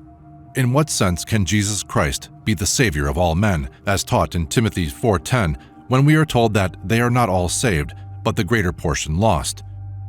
92. And what good does a belief in hell or future punishment do when nearly all the crime committed in the world is perpetrated by believers in endless misery? 93. Indeed, does not the belief in a devil or hell rather furnish a license for crime by putting the evil day of punishment so far off that the sinner can calculate on 100 chances of dodging it? 94. Can a man with any sense of truth be said to be virtuous who refrains from evil or crime merely from fear of the devil or a hell? 95. If so, may not a dog be said to be virtuous when he refrains from depredations among poultry, observing the threatening aspect of his master's cane suspended over his head? 96. May not the Christian's devil be properly denominated the orthodox bulldog or scarecrow general to the kingdom come, seeing that he is employed to drive or scare free agents into heaven? 97. Can a man truly be said to be free in any sense when chased into heaven as a refugee from an all-devouring enemy, or when he turns his face heavenward because pursued by a fire-vindictive, ferocious devil? 98. Being thus frightened into paradise, can he receive the answer, "Well done"? 99. Must we not conclude that a Christian possesses pretty strong proclivities to damnation, seeing it requires two omnipotent powers to save him, that of the all-loving and coaxing Father, going before and saying, "Come unto me, all ye ends of the earth, and be saved," and that of the devil-driving pressure of the unwearied adversary who pursues him day and night, roaring on his track like a lion? 100. Seeing then that notwithstanding two omnipotent powers are set to work upon the Christian to get him into heaven, one in front and the other in the rear, yet but few reach the kingdom, but few are saved, the elect only, are we not hence to conclude that a Christian is pretty hard to save? 101. Especially as he has two passports to heaven, besides the fear of the devil, one is the forgiveness of sins, the other is the atonement which cancels them? 102. May we not reasonably conclude that if God wished to punish his children, he could do it without the aid of fire or devils or serpents? 103. As we are told, the serpent caused the sin of our first parents, must we not conclude that his creation was a blunder and that omniscience would not have created him at all if he had known he would have turned out to be so diabolical and devilish, but rather have let him remain without form and void, especially as he must have had but little of the raw material of nothing left to make him of, after making so many worlds of this material? 104. And if the ruin of the race was caused, as we are told, by the serpent presenting Mother Eve with an apple, we ask if he should not be pardoned, in view of the fact that he must have been pretty much of a gentleman and pretty well brought up thus to offer the fruit to others, and the lady first of all, before helping himself. 105. And as this fruit was calculated to make wise unto salvation, and the serpent became wiser than any beast of the field, see Genesis 3:1, must we not hence conclude he did ultimately help himself pretty freely to the luscious fruit? 106. And as we are told, our primeval parents got their eyes open and came to know good from evil by eating the forbidden fruit, see Genesis 3:22, may we not ask how long they would have had to go it blind had they not stolen some of the sacred and forbidden fruit? 107. And are we not compelled to conclude that it was a very necessary and a very righteous act of stealing and sinning, seeing that if they had not pilfered some of the tempting pippins, they would never have known good from evil? 108. Are we not therefore indebted to the father of lies, his serpentship, for the most important truth ever disclosed to mankind, that of the knowledge of good and evil, seeing that he instigated the act which led to this knowledge? 109.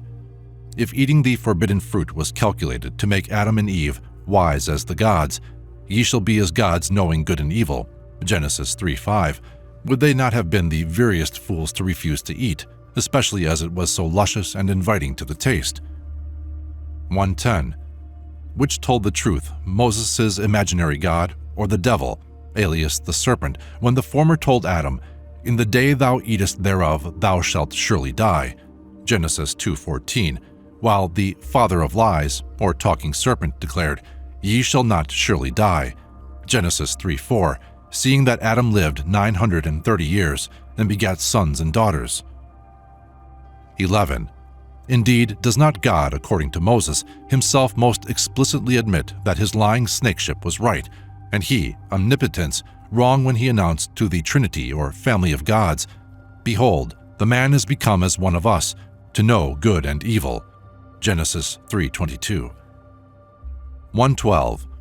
How then can the serpent devil be justly charged with deceiving our first parents, when God himself thus admits he told them the truth?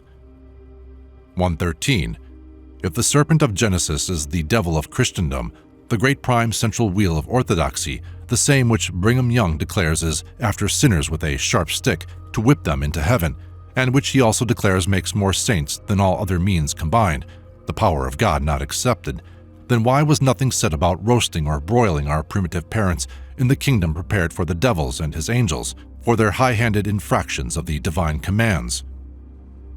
114.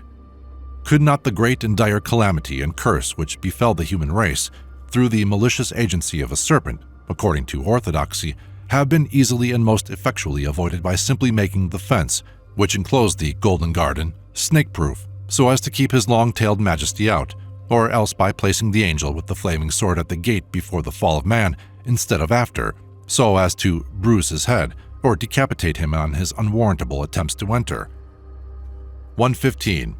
As the serpent after the fall curse was doomed to crawl, "Upon thy belly shalt thou go," Genesis 3:14, the question arises, how did he travel previously to the fall? On which did he walk, his head or his tail, or did he hop or fly? 116. Is the Christian bard right who declares, "God made the devil, and the devil made sin. So God Almighty made a hole to put the devil in"? 117. In order to become fully wise unto salvation, should we not be informed in what language the serpent talked to Mother Eve? Was it a living or dead language? 118. Must we not suppose that Mother Eve was surprised to hear a serpent talk, or shall we conclude she was familiar with such oddities? 119. Did the serpent, otherwise Satan, for proof they are both one, see Revelations 12, furnish the first instance of walking without feet or legs, or had the curse expired and his own legs grown out when he came from walking to and fro in the earth to pay his respects to old Job and honor him with a visit? 120. How could it be a curse upon the serpent to be doomed to crawl, when serpents and lizards that now crawl fare as well as toads that hop, or animals that walk? 121. Or is it more of a curse for snakes or serpents to crawl than the hundreds of other species of reptiles which travel in this way? 122. If the serpent devil lost all his legs by an act of pure kindness in handing around the pippins instead of ill-manneredly monopolizing them all himself, had he not some cause to complain for being rendered legless, and may not this be the reason he is now the grand adversary of Moses' God? 123. What headway could the serpent have made eating dust? "Dust thou shalt eat all the days of thy life," Genesis 3:14. Must it not have been a pretty tedious operation with his long-forked, spindle-shanked tongue, and did he grow lean or fat on such nutriment? And was mud, may we ask, a substitute for dust in wet weather? 124. Was the devil a free agent before the fall or crawl? If not, how could he be the subject of a curse? 125. Is it true that there is now more enmity between the seed of the woman and the serpent, see Genesis 3:15, than at present exists between mankind and hyenas, rats, and polecats? 126. How much enmity exists between the Hindu juggler and his snake which entwines around his neck and crawls through his bosom? 127. As Father Adam was doomed to eat the ground, cursed is the ground for thy sake, in sorrow shalt thou eat of it all the days of thy life, Genesis 3:10. We ask if man had not become mortal and short-lived by the curse, but all his future progeny had continued to live here forever, how long would it have been before the race would have multiplied to a sufficient extent to have eaten up all the ground, consumed the whole earth, and left not a molehill to stand upon? 128. Which may we suppose ate the most ground or dust, Father Adam or the snake? 129. And why does not man continue to eat the ground now? 130. May we not conclude that it is because he got his eyes opened by the curse that he now possesses too much sense and intelligence to eat the ground, as the Lord said unto Moses. 131. As we are told that the devil on a certain occasion set Christ on a pinnacle of the temple, may we be allowed to be so curious as to inquire how the operation was performed, whether he was carried like a Habakkuk by the hair of his head, and whether he made any resistance to the operation. 132. Must we not conclude that the devil was a pretty able lawyer from the skill and knowledge which he displayed in his arguments with Christ? 133. And also well read in the Bible, as he quoted Scripture quite flippantly. 134. And is it not rather dishonorable to the character of an omnipotent and omnipresent God to represent him, as Christ is represented, as following Satan about like a haltered sheep or an old associate? 135. Were the evangelists, who relate so many cases of Christ casting out devils, aware that it was an old heathen superstition of various countries? 136. When the devils entered the swine on Christ's permission, as related, Luke 8:32, which end, stem, or stern served as the porch of entry, as Aaron expresses the idea. 137. And had the hogs been sold while the devils were ensconced in their inner man, what discount should have been made to the buyer for tear so as to come at the net weight? 138. And should such diabolical occurrence take place nowadays, would it not render the pork speculation rather a precarious business? 139. How high above this globular earth must Jesus and the devil have been elevated to enable him to see all the kingdoms of this world, including those on the underside? 140. Why is it that superstition could always find a devil anywhere, while science could find him nowhere? 141. And why is it that in countries where there are no priests, devils are and ever have been as scarce as June bugs in December? 142. Does not this circumstance demonstrate that the priest and the devil are a kind of Siamese twins, inseparably connected and each indispensable to the other? 143. And is not the cause of this intimate relationship disclosed by the fact that the devil's superstition tends to keep the wheels of priestcraft in motion, furnishes the oil, greases the gudgeons, and more than all, keeps the priest's pockets replenished with filthy lucre? 144. Is it not a historical fact that Strabo, Polybius, Zimjaeus, and various other pagan writers, who lived long before Christ, spoke of a devil and hell as being the invention of priests and lawmakers, concocted wholly and solely for the purpose of scaring the credulous, ignorant, and superstitious populace into obsequious subjection to the powers that be, in other words, priests and potentates? 145. And why does not the Christian Bible, Revelations, reveal the important fact that its devil and hellfire doctrines are those of pagan origin and mere heathen superstition? 146. As then, the ancient pagan philosophers show that the notion of a devil and a hell were fabricated to frighten fools with, does it not thence follow that all who now believe in this superstition should be ranked in this class? 147. Which is the most merciful and reasonable being, the Christian's God, which they tell us punishes to all eternity, or the heathen devil of Siam, which only punishes 1,000 years, according to the Siamese? 148. And must we not consider the Persian's God, too, as more reasonable and merciful than the Christian's God, inasmuch as he promises to let old Splitfoot, or Plug Ugly himself, ascend from limbo to paradise in the course of 14,000 years, and his whole rebel host with him? 149. And which should we consider the best and most reasonable being, the Bible God, who told Abraham to murder his son Isaac, or the devil, who told him not to do it? 150. Is it not strange that men can ascribe to God a character which they know angels would spurn, and they themselves would blush to own? 151.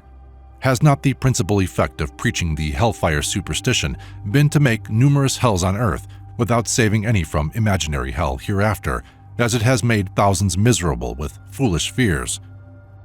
152. And has not the practice of representing God as damning a portion of the race had the evil effect also of causing men to damn each other, and is thus the principal source, the primary fountain, of all profane swearing with which Christendom is now cursed and demoralized from one end to the other? 153. Is it not true that from God damn you in the Bible and the pulpit comes the God damn you heard from 1,000 lips daily in the streets? 154. Is it not true also that the doctrine of endless punishment is only calculated to operate upon the weak spots of the weakest people, in other words, the weakest portion of their natures, and thus is only a bugbear for weak-minded grown-up children? 155. Why is not the devil now frequently seen and encountered as in the days of Martin Luther, who threw his inkstand at his devoted head and who seriously relates several disputes and combats he had with him, and many professed to see him daily? 156. Is it not because his snakish honor is afraid of the daylight of science and infidelity? 157. And may we not reasonably calculate that the march of science and infidelity will soon drive him and his demon host back into the dark ramparts of superstition for another 1,000 years? 158. And may we not assume that society will prosper as well morally without a devil after His Majesty has given up the ghost, the priesthood only accepted? 159. And is not the scriptural fact that neither Paul nor John make any mention of a hell some evidence that it is not an indispensable institution? 160. Or if it were, should we not be informed which hell sinners are put into first, the fiery hell spoken of in Matthew 5:22, or the hell of outer darkness, see Matthew 8:12, where there is to be wailing and gnashing of teeth? 161. In conclusion, we would ask, if there were a hell, whether it is not probable that some ingenious Yankee imp would soon construct an underground railroad and run off or let out all the fiery prisoners? 162. Or may we not reasonably conjecture that the angels in heaven, while bending over the battlements of paradise, are gazing into the awful pit below, would be moved to shed tears enough to put out the fires of hell, and thus permit the subjects of perdition to ascend to the regions of heavenly bliss? 163. And finally, as several of the Christian sects have, since the dawn of science and civilization, cast the devil out of their Bibles, in other words, deny his being recognized there, may we not reasonably hope that the time is not far distant when all sensible men can stand alone in the path of moral rectitude without the aid of such old, obsolete baby jumpers to frighten them into piety and paradise, as the devil and hellfire superstitions are? The foregoing queries are not intended to cast ridicule on the Christian Bible or any of its believers, but simply to present the absurdities of the doctrine of future endless punishment in its true and strongest light. Appendix: The War in Heaven. And there was war in heaven. Michael and his angels fought against the dragon, and the dragon fought, and his angels prevailed not. Revelations 12:7. There is scarcely an Oriental nation whose religion has been commemorated in history, but that has been preserved in its traditions the story of a celestial battle, or war in heaven, similar to that referred to in the above text. Titan, according to the Roman legends, rebelled against Jupiter and thereby stirred up a war in heaven. But Jupiter prevailed and cast him and his rebel host over the battlements of heaven, as Michael and his angels did the dragon, and imprisoned them under mountains, where they, quote, "from our sacred hill, or holy mountain, with fury thrown, deep in the dark Tartarian gulf shall ever groan." And it was the belief of the superstitious classes that it was the attempt of this infernal host to rise and liberate themselves which produced all the earthquakes and volcanoes. And the battle of the Titans, children of heaven, against the gods of Olympus in the other world is found in mythological traditions of ancient Greece. And then we have in Egyptian traditions the story of Typhon, the devil, rebelling and making war against Oshirit or Osiris, who cut him to pieces. The Chinese relate a battle between the inhabitants of the clouds and the stars. The Lamb of God that taketh away the sins of the world, headed the starry host and conquered. With the Persians, who seem to have the original copy or edition of the story, the scene was an astronomical one. A war broke out between the summer god and winter god, which was simply a contest between the seasons of summer and winter, that is, between heat and cold. The winter god was hurled out of paradise and became a fallen angel. Each had a retinue of subordinate angels, as in St. John's case, and here we will call attention to a curious circumstance in the choice of names, which St. John selected for the principal combatants in his account for the celestial combat. Michael is his good angel, and dragon his bad or wicked angel. Now let it be noted here that the last syllable of Michael is El, which is the Hebrew name for God, the genitive case being Eloi.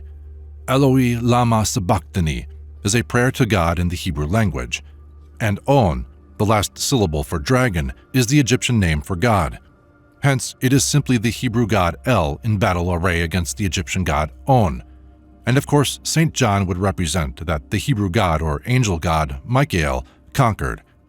On was also a name for God among the Babylonians, and it is a curious circumstance that whenever the Hebrew and the Hebrew-descended Christians, hating as they did the Egyptians and Babylonians because they had conquered and enslaved their ancestors, had occasion to refer to or speak of the god of either of these nations, they would employ some odious, even devilish title as the Bragon, Typhon, Dagon, Abaddon, Apollyon, Python. Some of these were very honorable, lofty, and sacred titles or names for God among the ancient Babylonians and Egyptians, but the Jews and Christians have dragged down their gods and converted them into devils, or rather, they have stolen their sacred title for God and rendered it odious by applying it to the devil, as Typhon, Dagon, the Dragon, etc. While on the other hand, they deified some of their own angels and ancient worthies by attaching to their names, either at the commencement or termination, the Hebrew title for God, as Gabriel, Israel, Elisha, Elijah, etc. They were thus godified or deified. In view of these facts, it is not to be wondered at that St. John should speak of Babylon, Babel-on, as being the mother of harlots and abomination, Revelations 16:5, and rank Egypt with Sodom, Sodom, On and Om being the same, and Gomorrah, and the Bible writers should use the name of both Egypt and Babylon as synonymous for everything hateful, disdainful, odious, or wicked. It was but the natural, practical, or wicked outworking of their pent-up feelings of revenge, and thus the great enigma of the mystery of Babylon is solved. Reader, please reflect upon these things. Angels falling and becoming thereby converted into devils and dragons. The belief has obtained wide acceptance in the Christian world that the devil, alias the dragon, is a fallen angel, and St. John speaks of the dragon falling from his angelship and being cast into the bottomless pit. See Revelations 20:1.